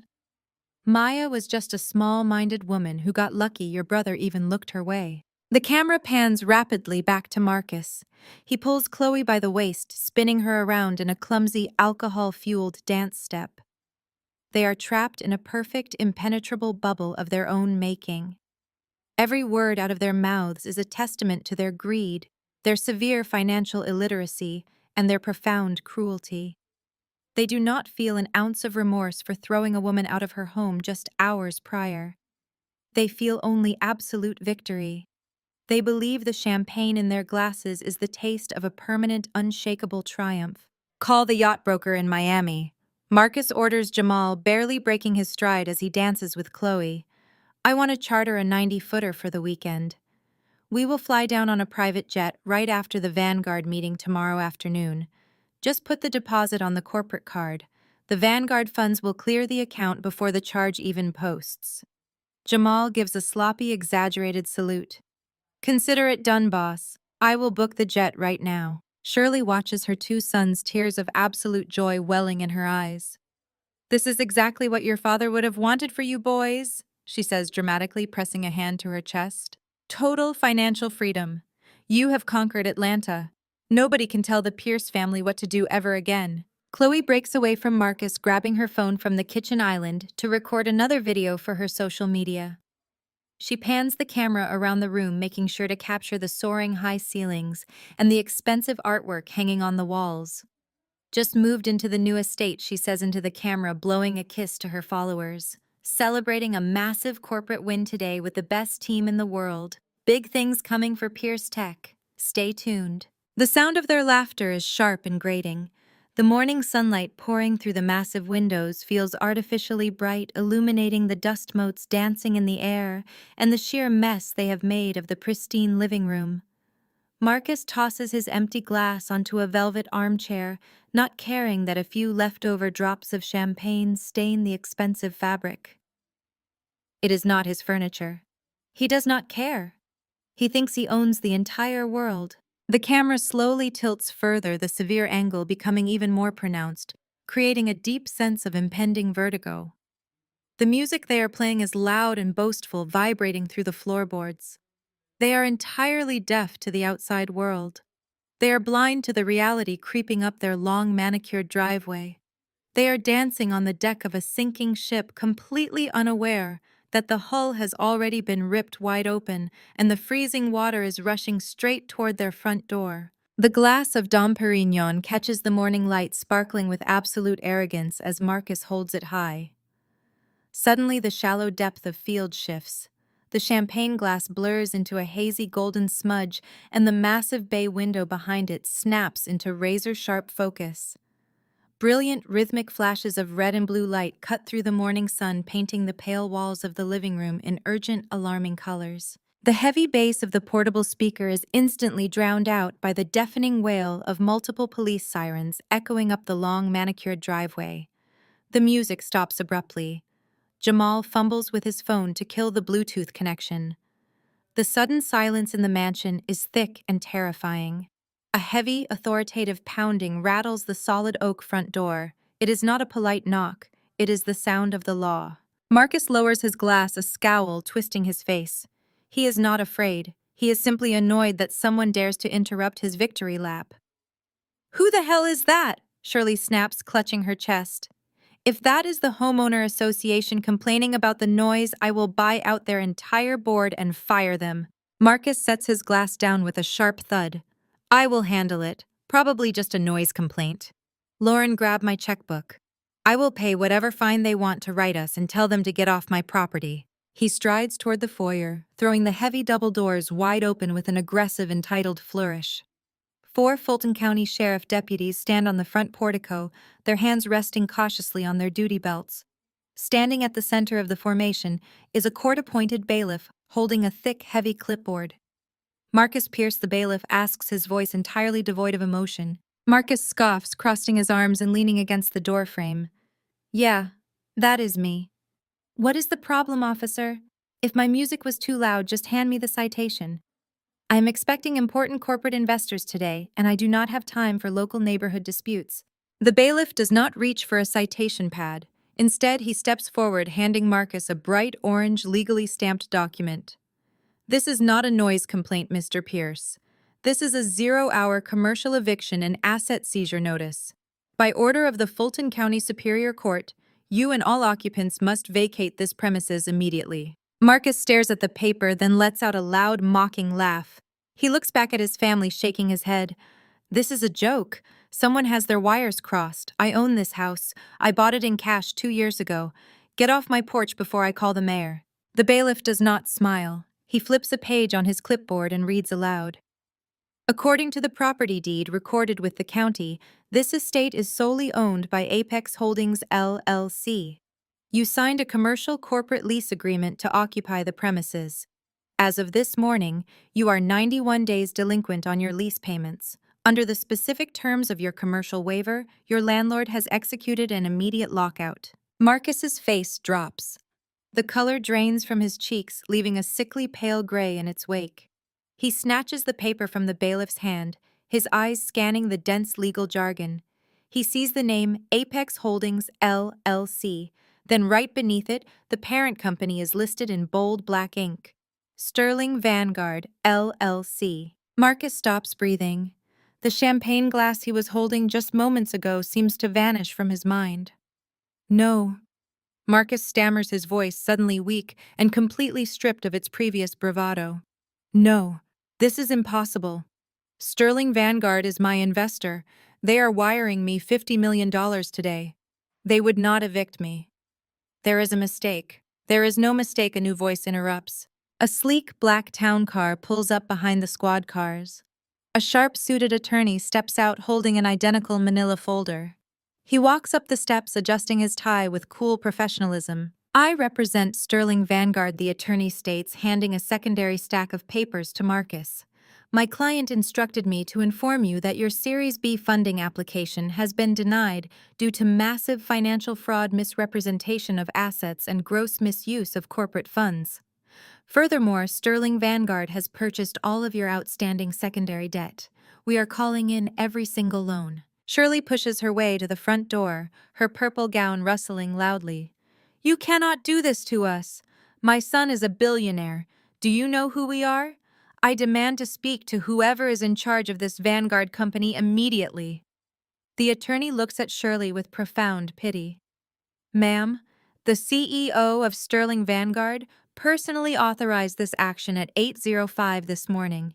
I believe you know her. Her name is Maya Sterling. The silence that falls over the porch is absolute.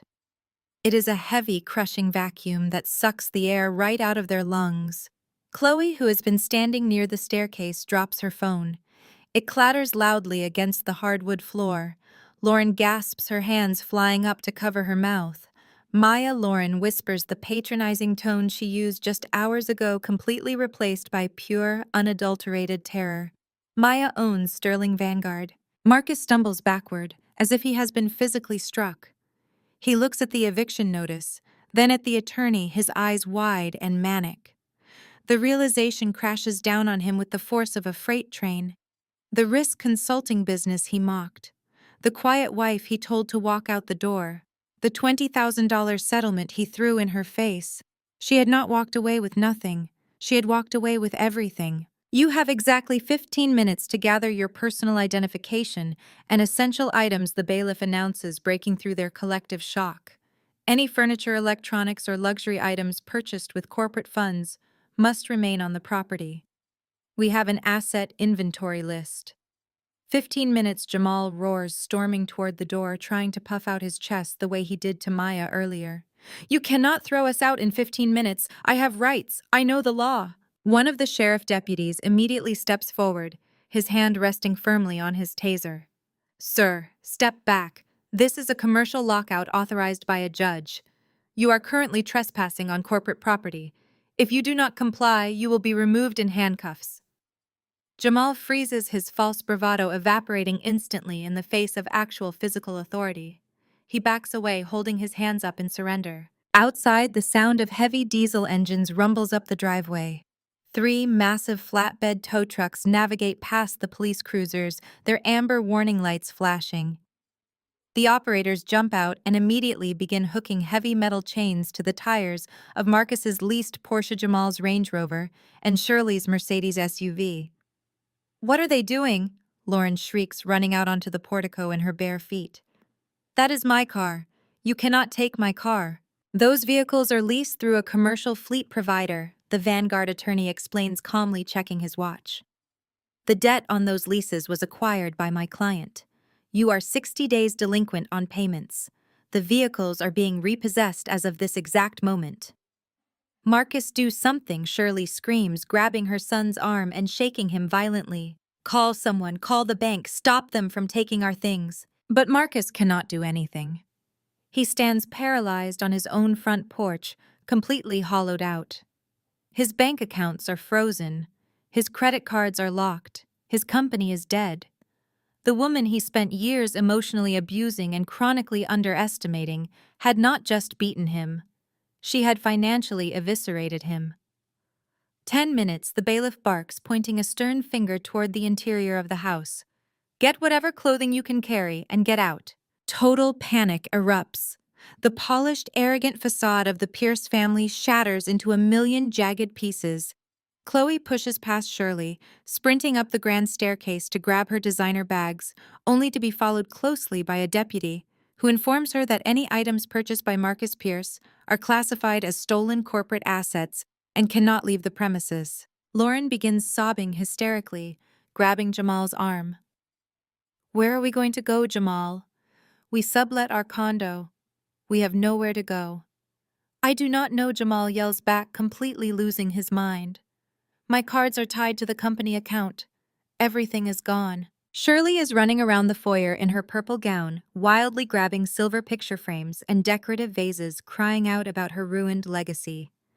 The deputies are forced to physically block her from taking the items, resulting in a humiliating tug-of-war over a ceramic bowl right in the middle of the grand entryway. Marcus remains frozen on the doorstep. He watches the tow truck driver winch his beloved Porsche onto the flatbed. The metal chains grind loudly, a brutal metallic screech that sounds exactly like the end of an empire. He slowly looks down at his empty hands, the hands that just an hour ago held a glass of champagne to toast his unstoppable brilliance. The music is dead. The champagne is spilled. The illusion is over. Maya's promise echoes in his ears, absolute and terrifying. She had taken everything. The camera slowly retreats backward down the pristine manicured driveway, gliding out through the massive wrought iron gates of the Buckhead estate. The heavy metal gates swing shut with a loud metallic clang, locked tight by the county bailiffs. The camera continues to pull back into the street, capturing the full pathetic tableau of the Pierce family being physically expelled from their stolen paradise. The flashing blue and red lights of the sheriff cruisers cast harsh, unforgiving shadows across their faces, illuminating their complete devastation. The 15-minute grace period has expired, and the deputies show zero hesitation in clearing the property. They stumble out onto the public sidewalk, carrying whatever they manage to stuff into black plastic trash bags and small canvas duffel bags. The visual contrast is absolutely staggering. Shirley is still wearing her heavy, bright purple evening gown, the expensive fabric now dragging through the damp street gutters and accumulating dirt. She clutches a single velvet jewelry box to her chest, her carefully styled hair unraveling in the morning breeze. Chloe is limping barefoot on the hot asphalt, carrying her ruined emerald green dress in one hand and a single pair of designer heels in the other. Her makeup is smeared, and the victorious smirk she wore an hour ago has entirely dissolved into a mask of pure panic. Lauren is wearing a matching silk pajama, set her face blotchy and red with absolute fury. She refuses to accept that her proximity to wealth has just been violently revoked. As one of the deputies moves to lock the pedestrian gate, Lauren snaps. She drops her trash bag of clothing on the sidewalk and marches right back up to the iron bars. "You cannot do this," Lauren screams, her voice cracking with hysterical entitlement. "Do you have any idea who my family is? We play golf with the city council. We donate to the police benevolent fund. You are making a massive mistake, and I am going to make sure every single one of you loses your badge by tomorrow morning. I demand to speak to your captain right now." The deputy, a tall, no-nonsense man who has clearly dealt with angry privileged residents before, does not even blink. He finishes locking the gate and turns to face her, his hand resting casually on his utility belt. "Mom, you need to step back from the gate and remain on the public sidewalk. If you continue to interfere with a court-ordered eviction, you will be arrested for obstruction." Lauren scoffs, stepping even closer, completely blinded by her own privilege. "You are not arresting anyone. I want your badge number. Open this gate right now." The sharp metallic zip of a pair of steel handcuffs being pulled from a leather pouch cuts through the air. The deputy steps forward, his voice dropping to a hard, commanding register. "Turn around and place your hands behind your back. You are receiving your one and only warning." Jamal finally snaps out of his terrified stupor. He lunges forward, grabbing Lauren by the shoulders and physically dragging her backward away from the gate. "Stop it, Lauren," Jamal hisses, his voice trembling with fear. "Shut up! Just shut up before they actually lock us up. We cannot afford bail right now." Lauren bursts into loud, ugly sobs, burying her face in her hands as the reality of their situation finally crushes her artificial bravado. The true horror of their situation quickly becomes apparent as the front doors of the neighboring mansions begin to open. This is Buckhead. Privacy and reputation are the only currencies that matter. Across the street, a prominent federal judge steps out to collect his morning newspaper, freezing on his front steps to watch the spectacle. 2 doors down, the wives of prominent surgeons pause their morning jog, standing on the sidewalk, with their purebred dogs openly staring at the Pierce family. Whispers ripple down the street. Phones are discreetly pulled out from behind expensive hedges. The social execution of the Pierce family is happening in broad daylight. They are no longer the rising stars of Atlanta society. They are the neighborhood cautionary tale. Marcus stands slightly apart from his weeping, arguing family. He is staring blankly at the screen of his smartphone, his thumb frantically tapping the display. His hands are shaking so violently he keeps dropping the phone against his palm. He is trying to call the investment director of Sterling Vanguard, the man he believed was his saving grace. He dials the number for the 5th time. The call clicks, rings once, and immediately redirects to a cold, automated voice stating that the number is no longer in service. Marcus dials his corporate attorney. The call goes straight to a busy signal. His retainer has bounced. He opens his banking application, praying to see a glitch, hoping the zero balance is just a temporary server error. The screen flashes bright red, displaying the words "Account frozen by federal mandate." Chloe walks up to Marcus, shivering in the morning air. Her voice has lost all its flirty, supportive warmth. It is sharp and demanding. "Marcus, what is going on? You told me we were flying to Miami today. My credit card was just declined for a rideshare. Where is the Vanguard money?" Marcus looks at her, then looks at his mother crying on the curb and his brother holding back a hysterical Lauren. His brain simply cannot process the magnitude of his failure. His narcissistic ego violently rejects the truth. It builds a sudden, desperate firewall of delusion to protect him from going completely insane.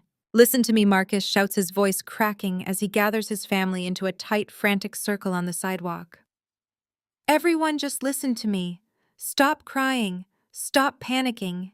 This is just a misunderstanding. It is a corporate clerical error." Shirley looks up at her golden child, tears streaking her expensive foundation. "An error, Marcus. They took my car. They threw us onto the street like garbage. How is this an error?" "Because Maya is a bitter, vindictive woman playing a desperate prank," Marcus lies, forcing a wide, manic smile onto his face. He grabs Jamal by the shoulders, shaking him slightly. "Think about it. Maya is a risk consultant. She probably hacked into the property management system and filed fake paperwork to scare us. That is all this is. A cheap scare tactic because she knows she lost me." "But what about Sterling Vanguard?" Jamal asks, his eyes wide with desperate hope. "The bailiff said Vanguard owns the house." Marcus waves his hand dismissively, completely surrendering to his own fabricated reality. "Maya probably saw the Vanguard documents on my desk and used the name to make her fake eviction look real. Do you honestly think a quiet, boring woman like Maya runs a billion-dollar venture capital firm? Be realistic. She is sitting in a cheap motel right now, laughing because she ruined our morning." He looks at the towering glass skyscrapers of Midtown visible in the distance. He points a shaking finger toward the city skyline. "Tomorrow morning at 9 o'clock, I have a confirmed scheduled meeting in the Vanguard boardroom. I am going to walk into that building. I am going to sit down with the real investors, and I am going to sign the paperwork for our $50 million. Once that money hits the account, I am buying this house back in cash. I am suing the sheriff department for this embarrassment, and I am going to make sure Maya spends the rest of her miserable life in federal prison for corporate fraud." He speaks with such terrifying conviction that his family actually begins to believe him. Shirley wipes her face, nodding slowly. "You are right, Marcus. My son is a genius. Maya is just a jealous, spiteful girl trying to ruin your big day. We just have to hold on until tomorrow." Lauren sniffs, straightening her silk pajamas and raising her chin.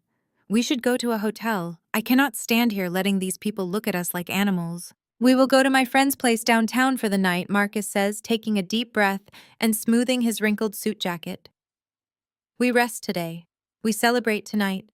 And tomorrow we take back our empire." Marcus turns his back on the mansion, staring resolutely toward the city. He has completely convinced himself that he is still the undisputed king of Atlanta.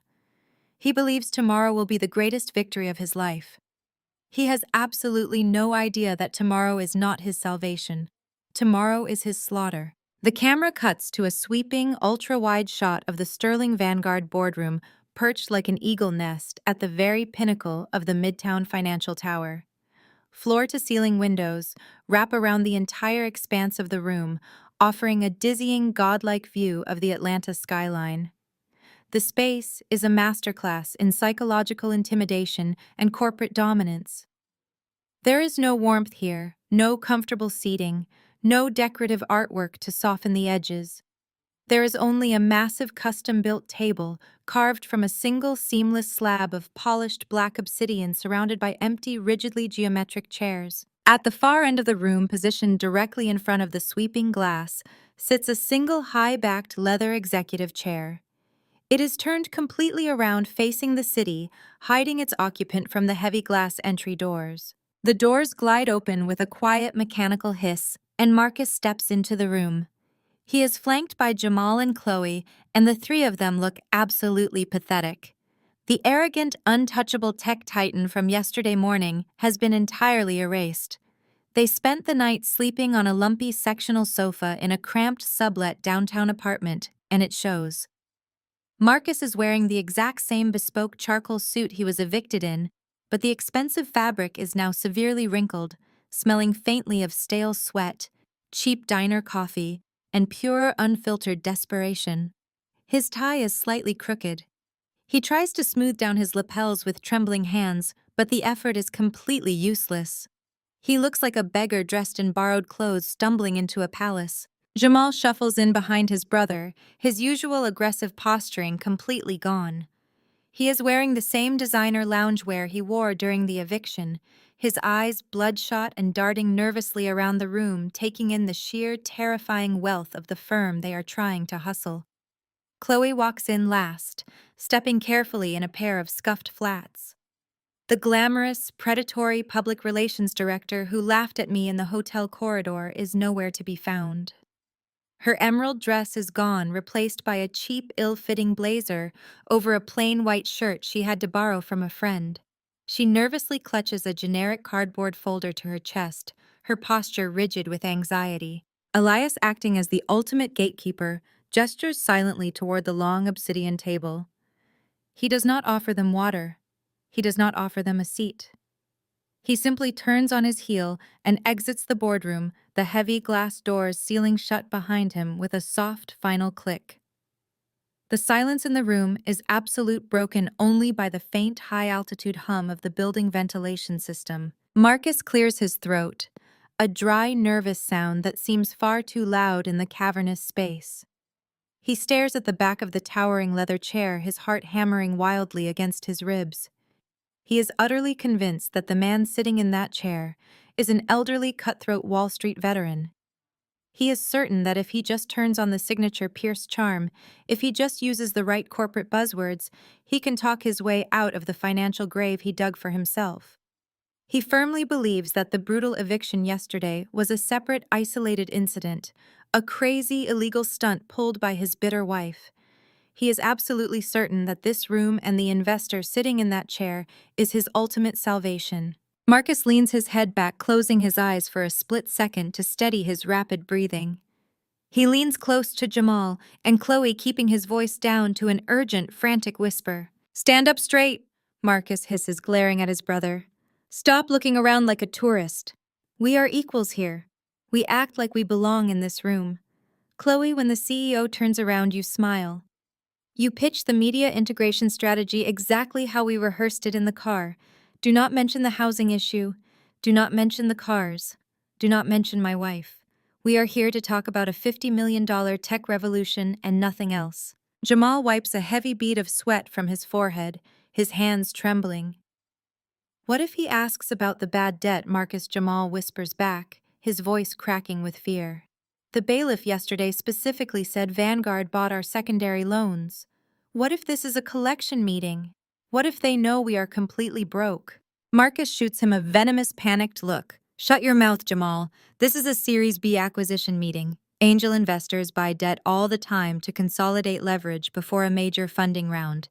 It is a standard corporate power play. I know how these guys operate. I just need to remind him that Pierce Tech is the golden goose. I just need to show him the grand vision. Follow my lead, keep your mouth shut, and do not speak unless spoken to." Marcus takes a deep, shuddering breath. He squares his shoulders, trying desperately to project the aura of a confident billionaire tech founder, despite looking like a man facing a firing squad. He steps forward, approaching the massive obsidian table, but stopping a respectful, cautious distance away from the turned chair.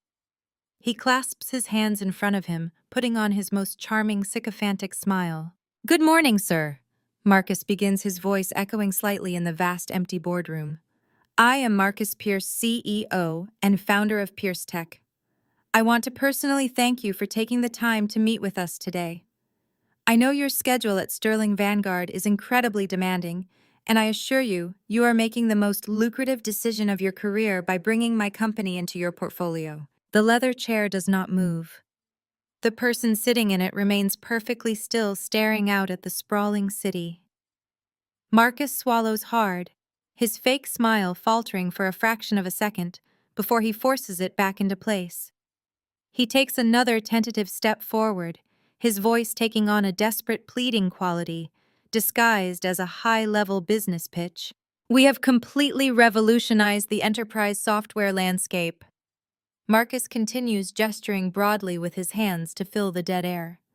"I built this company from the ground up with a vision to disrupt the market. I know there have been some minor restructuring events regarding our corporate leases recently, but I assure you, our core product is entirely bulletproof. The $50 million capital injection from Vanguard will allow us to scale globally by the fourth quarter. You provide the fuel, and I will provide the fire that takes us to the absolute top of the NASDAQ." Still, there is no response from the chair. The absolute silence in the room is agonizing. It stretches on for 10 seconds, then 20. The psychological pressure is immense, a calculated tactic designed to make the prey squirm and suffocate before the trap finally snaps shut. Chloe shifts uncomfortably on her feet, clutching her cardboard folder tighter against her chest, her eyes darting nervously toward the exit. Jamal looks like he is about to be physically sick, his breathing shallow and rapid. They are entirely trapped in a cage of their own making, begging for a lifeline from a phantom they cannot even see. Marcus is sweating profusely now. A single drop rolls down his temple, soaking into the collar of his ruined suit. He licks his dry lips, running out of prepared lines, the panic finally bleeding into his voice. He decides to throw away his pride and play directly to the ego of the invisible billionaire, bowing his head slightly in a gesture of total, humiliating submission. "We are ready to do whatever it takes to close this deal today," Marcus says, his voice stripping away the very last remnants of his dignity. "If we need to adjust the equity split, I am open to negotiation. I am ready to sign the term sheet right now. Just tell me what Sterling Vanguard needs from me, and it is yours." The air in the room grows incredibly cold. The silence hangs suspended, heavy and thick with impending doom. Then slowly, deliberately, the massive leather chair begins to turn. The movement of the chair is excruciatingly slow. The polished ball bearings of the heavy mechanism glide with a muted, expensive hum that seems to vibrate through the floorboards. Marcus holds his breath, his eyes wide and desperate, anticipating an old, ruthless titan of industry to greet him. The tall leather back of the chair gives way to the profile of a woman. She is wearing an immaculate, tailored white silk suit that practically glows against the dark, imposing backdrop of the Atlanta skyline. Her posture is entirely relaxed. She has one leg elegantly crossed over the other, her manicured hands resting lightly on the armrests. The chair clicks to a halt directly facing the massive obsidian table. My face is a portrait of absolute, chilling serenity. The visual impact hits the three of them with the force of a physical blow. The sudden, violent realization is instantaneous.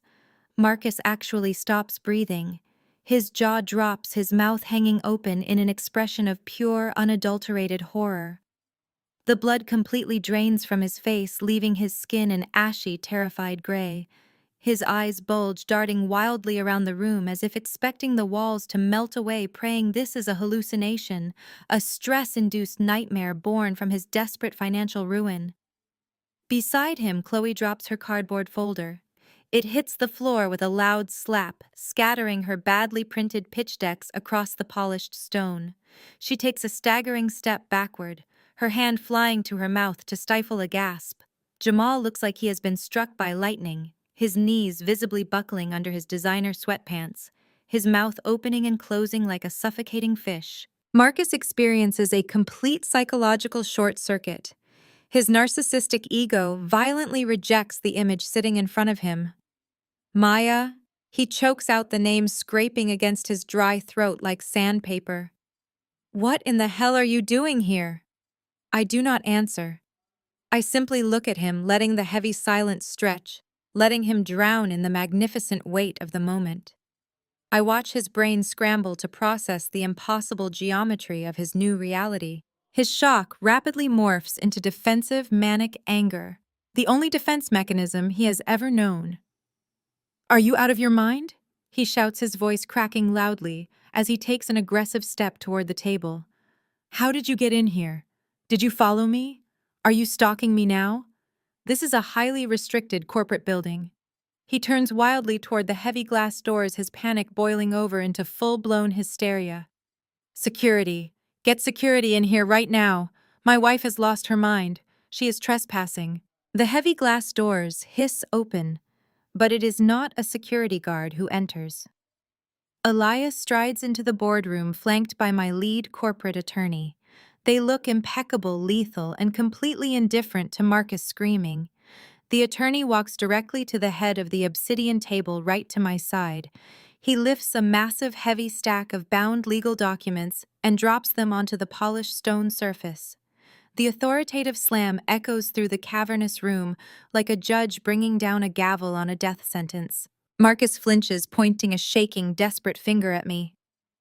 "Tell them to arrest her," Marcus demands, his voice shrill. "She is trying to ruin my acquisition meeting. She is a bitter, jealous woman trying to sabotage Pierce Tech." The attorney looks at Marcus with a mixture of profound pity and absolute professional disgust. He straightens his silk tie and gestures respectfully toward the head of the table. "Mr. Pierce, I strongly suggest you lower your voice. You are currently standing in the private executive boardroom of Sterling Vanguard, and the woman you are screaming at is not trespassing." The attorney pauses, letting the silence build like a storm cloud, locking his cold eyes with Marcus. "Allow me to formally introduce you. This is Maya Sterling. She is the sole founder, chief executive officer, and majority shareholder of Sterling Vanguard LLC. You are standing in her building. You are pitching to her firm." The words hit Marcus like a barrage of concrete blocks. He stumbles backward, his hips colliding hard with the edge of one of the geometric chairs. "No," he whispers, frantically shaking his head, his hands gripping the back of the chair to keep himself from collapsing. "No, that is impossible. Her last name is Pierce. She is just a risk consultant. She works from a desk in our guest room. She does not have this kind of money." He looks at my immaculate white suit. He looks at the terrifyingly loyal executive standing at my flank. He thinks about the eviction notice from Apex Holdings, a subsidiary of Sterling Vanguard. He thinks about the repossessed cars handled by a Vanguard fleet acquisition. He thinks about the $50 million he was begging for. The pieces of the puzzle finally violently snap together in his mind. The quiet, boring wife he told to walk out the hotel door last night was the apex predator he had been begging for a lifeline. The woman he cheated on, humiliated, and tried to pay off with a pathetic $20,000 check owned the very ground he was currently standing on. Chloe lets out a quiet, pathetic whimper. The realization of her own disastrous miscalculation washes over her. She had spent 6 months sleeping with a man she thought was a billionaire, actively helping him humiliate his wife, only to discover that the man was completely broke, and the wife was the actual billionaire holding the executioner axe. She shrinks back toward the glass doors, desperately trying to make herself invisible. Jamal is completely paralyzed, sweating profusely, staring at me as if I am a ghost that just rose from the grave to drag him to hell. I lean forward slowly, resting my elbows on the cool obsidian table. I steep my fingers together, looking directly into my husband's terrified, shattered eyes. The arrogant tech titan is entirely gone. There is nothing left but a broken, trembling fraud. "You told me last night that I do not understand how real business works." I say, my voice smooth, resonant, and entirely devoid of mercy. The acoustics of the room amplify my words, making them sound like absolute law. You said I sit at home playing pretend while you build an empire. You said I was dead weight. You said I was just along for the ride. Marcus opens his mouth to speak, to beg, to apologize, but his vocal cords completely fail him. He just stares at me, a tear of pure terror welling in the corner of his bloodshot eye. You told your mother and your brother that you were the prize, Marcus. I continue, not breaking eye contact for a single second. You told them that I was a liability holding you back from greatness. You strutted around a mansion I secretly owned, driving cars I secretly financed, paying your mistress with money you illegally borrowed from my firm. I let a slow, razor-sharp smile curve across my lips. It is a smile that promises total devastation. You were right about one thing, Marcus, I say, letting the words hang in the freezing air of the boardroom. I do not do anything. I just bought your entire life. The sheer magnitude of that statement hangs in the freezing air of the boardroom, crushing the oxygen out of their lungs. My lead corporate attorney steps forward with practiced, lethal precision. He slides a thick leather-bound portfolio directly into the center of the obsidian table and flips it open. Inside rests the hostile takeover documentation. I reach into the pocket of my tailored white suit and retrieve the exact same solid gold fountain pen I used to sign Marcus's pathetic, insulting divorce papers just hours ago. The sharp metallic click of the cap being removed cuts through the heavy silence like a gunshot. My eyes dart in rapid succession across the faces of my enemies. The visual contrast is an absolute masterpiece of poetic justice. I look at Marcus, whose arrogant posture has completely collapsed, his shoulders hunched as he breathes in shallow, panicked gasps. I look at Jamal, who is physically shrinking backward, his hands trembling uncontrollably by his sides. I look at Chloe, whose face is stained with black mascara, her eyes wide with the primal terror of a trapped animal. I do not hesitate for a single fraction of a second. I press the gold nib to the crisp, heavy paper and sign my name on the dotted line. The ink flows smoothly, sealing the permanent fate of Pierce Tech. With that one signature, I officially execute the debt-to-equity conversion clauses Marcus foolishly signed when he took out those massive unregulated bridge loans from his anonymous lenders. I slide the folder back to my attorney. I now own 85% of this company. I state, my voice echoing with absolute, unyielding authority. The remaining 15% of the shares are completely diluted to cover the immediate operational deficits. Your equity is effectively reduced to zero. Marcus lets out a strangled, desperate noise. He slams his hands down on the edge of the table, his knuckles turning stark white. You cannot do this, Maya, he shouts, spit flying from his lips as his mind frantically tries to reject his reality. I built the code. I built the brand. The investors want me. You need me to run this place. If you fire me, the entire platform collapses. I look at him with a mixture of profound pity and absolute freezing contempt. Marcus, your code is outdated and riddled with security vulnerabilities. Your brand is synonymous with fraudulent accounting. The only thing keeping this company alive was the silent capital I pumped into it while you were busy buying designer bags for your mistress. I lean forward, clasping my hands together on the cool stone. As the new majority shareholder and acting chairman of the board, my first executive order is a complete and total restructuring of the leadership team. You are officially terminated from your position as Chief Executive Officer, effective immediately. Marcus shakes his head wildly, his eyes brimming with tears of pure rage and defeat. No, he begs, his voice cracking into a pathetic whine. Maya, please, we can fix this, we can work together. I am your husband. You are a liability, I correct him, my tone absolutely merciless. You are terminated for gross misconduct, severe breach of fiduciary duty, and corporate embezzlement. Because you are fired with cause, your golden parachute clause is entirely voided. You get absolutely no severance package. Your corporate accounts are permanently frozen. The company phone in your pocket and the laptop you left in your stolen mansion now belong to Sterling Vanguard. You walk out of this building with exactly what you brought into our marriage. Absolutely nothing. Marcus slumps backward, covering his face with his trembling hands, as a quiet, broken sob escapes his throat. He is completely, utterly destroyed. My gaze shifts instantly to Jamal. The so-called chief strategy officer freezes his eyes, darting frantically toward the heavy glass doors, as if calculating his chances of outrunning security. Jamal, I say, pronouncing his name like a foul taste in my mouth. Your fraudulent tenure at this company is over. You have never strategized a single successful initiative in your entire miserable life. You used corporate funds to finance your luxury lifestyle, your country club memberships, and your downtown condo. You stood in my bedroom this morning and told me I was nothing without your brother's money. You are fired immediately and with cause. Jamal drops to his knees, completely abandoning whatever shreds of pride he has left. He actually clasps his hands together in a gesture of desperate prayer. Maya. I am so sorry, Jamal pleads, throwing his own brother under the bus without a second thought. Marcus made me do it. He told me the company was flush with cash. He told me to use the corporate cards. Lauren and I have nothing else. We sublet our condo. We are literally homeless. Please, I will do anything. I will work in the mailroom. Just do not cut off my salary. You should have thought about your housing situation before you laughed at me while I packed my suitcase. I reply, my expression entirely devoid of mercy. My legal team has compiled a comprehensive audit of every unauthorized expense you charged to Pierce Tech. You owe this company over $400,000. You will receive a formal demand letter by certified mail tomorrow morning.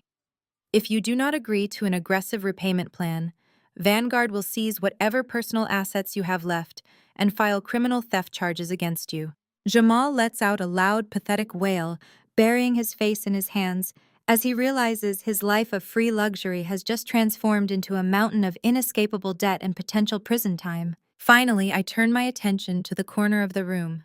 Chloe is trembling so violently that the cheap blazer she borrowed is visibly shaking against her shoulders. The arrogant, triumphant mistress who toasted to my face and demanded the landscapers tear up my rose bushes is entirely shattered. She looks like a terrified child. She opens her mouth, fresh tears spilling over her eyelashes, desperately trying to play the innocent victim. Mrs. Pierce, please, Chloe cries, her voice high and trembling. Marcus lied to me. He told me you two were legally separated. He told me the company was highly profitable. I was just doing my job. I really did not know any of this. I look at her with absolute freezing disgust. Do not insult my intelligence, Chloe. You knew exactly what you were doing. You thought you were securing a billionaire. You thought you could sleep your way to the top of the Atlanta tech scene while openly mocking the woman you thought you were replacing. You wanted to play the vicious corporate game, but you forgot to check who actually owned the board. I gesture to my attorney, who slides a single crisp sheet of paper across the obsidian table toward her. Your employment at Pierce Tech is terminated immediately, I state, delivering the final lethal blow to her ambition. But unlike Marcus and Jamal, your punishment extends far beyond the walls of this building. You are fired for severe ethical violations and gross corporate espionage. You utilized company resources to conduct an illicit affair with your superior and engaged in highly inappropriate, publicly damaging conduct at a major investor gala. Chloe stares at the termination letter, the reality of her ruined career crashing down on her like a physical weight. You cannot do this to me, she sobs, wrapping her arms around her stomach. I will never get hired anywhere else in this city. Public relations is my entire career. It is all I have. That is precisely the point, I reply smoothly, leaning back in my leather chair. Sterling Vanguard has deep, unshakable connections with every major public relations firm, media outlet, and corporate recruiter on the East Coast. Your termination file, complete with the detailed ethical violations and financial audits, has already been flagged in the industry database.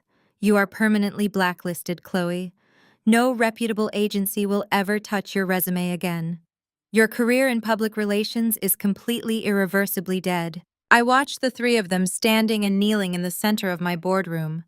They are a broken, weeping mess of shattered egos and ruined futures. They had tried to break me, to humiliate me, to cast me out into the cold.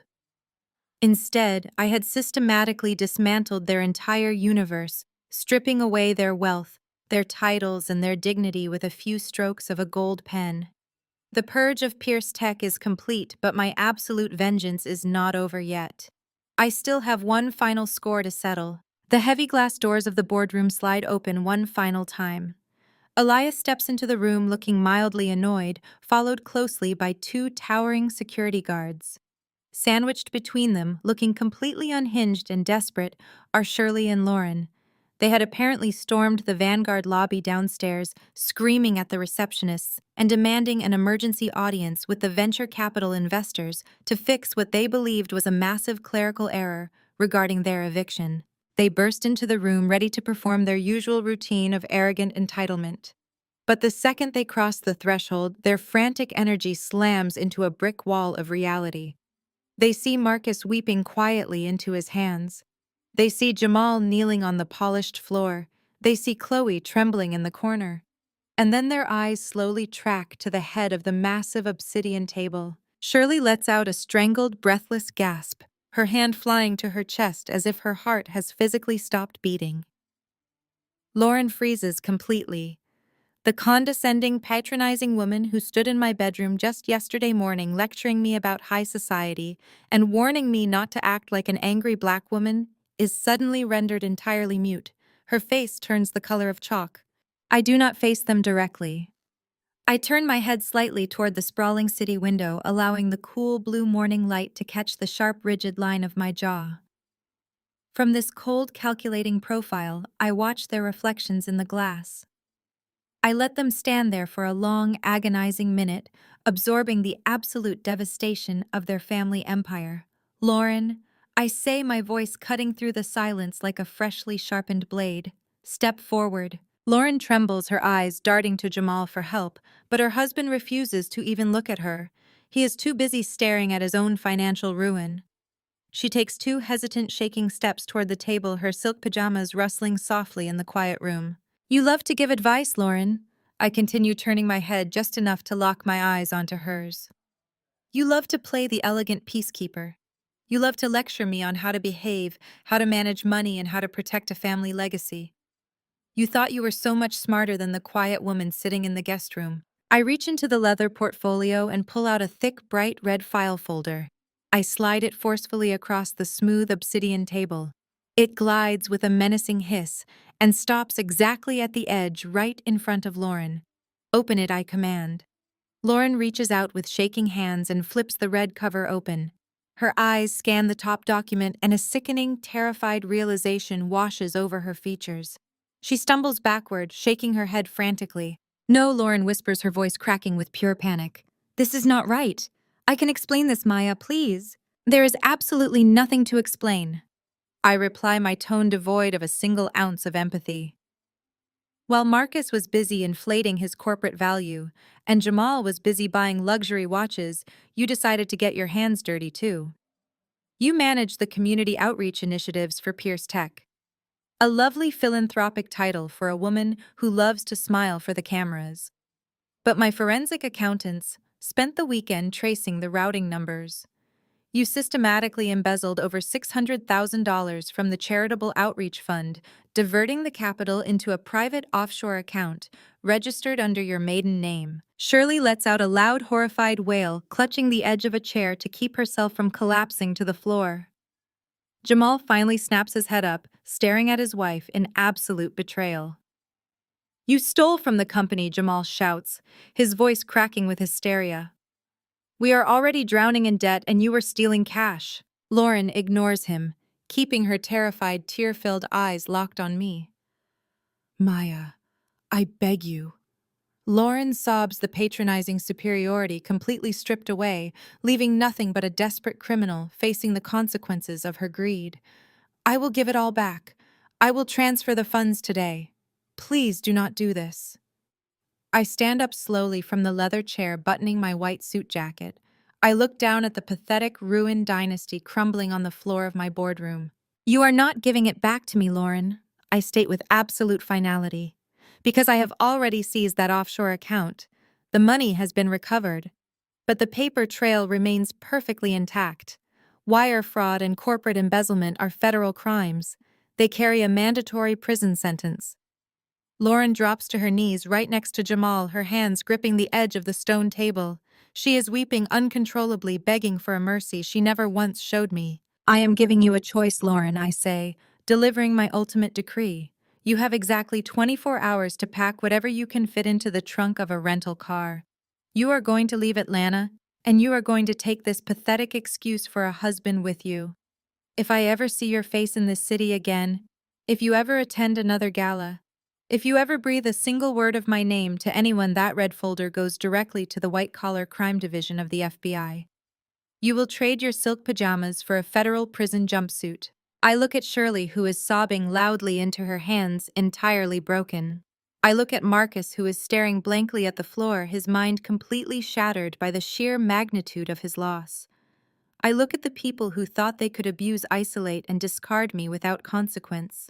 The Pierce family is officially dead, I declare, my voice ringing with the absolute power of a judge delivering a final sentence. Your wealth was an illusion, your status was a lie, and your future belongs entirely to me. Get out of my building. I turn my back on them and face the sprawling sunlit skyline of Atlanta.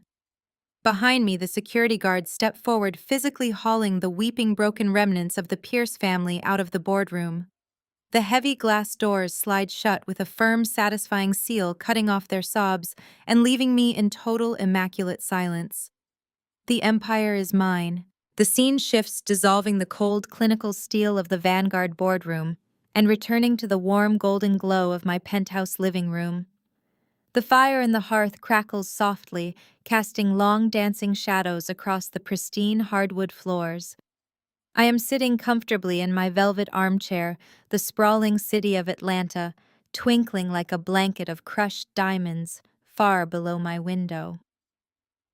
I reach for the crystal glass resting on the side table beside me. The dark red wine catches the firelight, swirling with a deep, rich color that perfectly mirrors the absolute untouchable victory settling into my bones. I look directly into the camera, maintaining unbroken, steady eye contact. The facade of the quiet, obedient wife is permanently retired.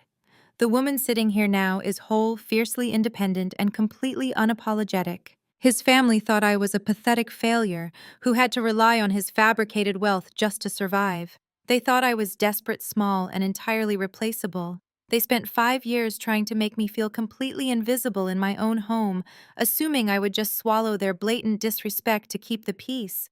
They genuinely believed that by shutting me out, they were denying me a seat at their exclusive elite table. I take a slow, deliberate sip of the wine, letting the smooth taste ground me in this perfect moment of clarity. A faint, knowing smile curves across my lips. What Marcus, Lauren, Jamal, and Shirley fundamentally failed to understand is the absolute reality of power.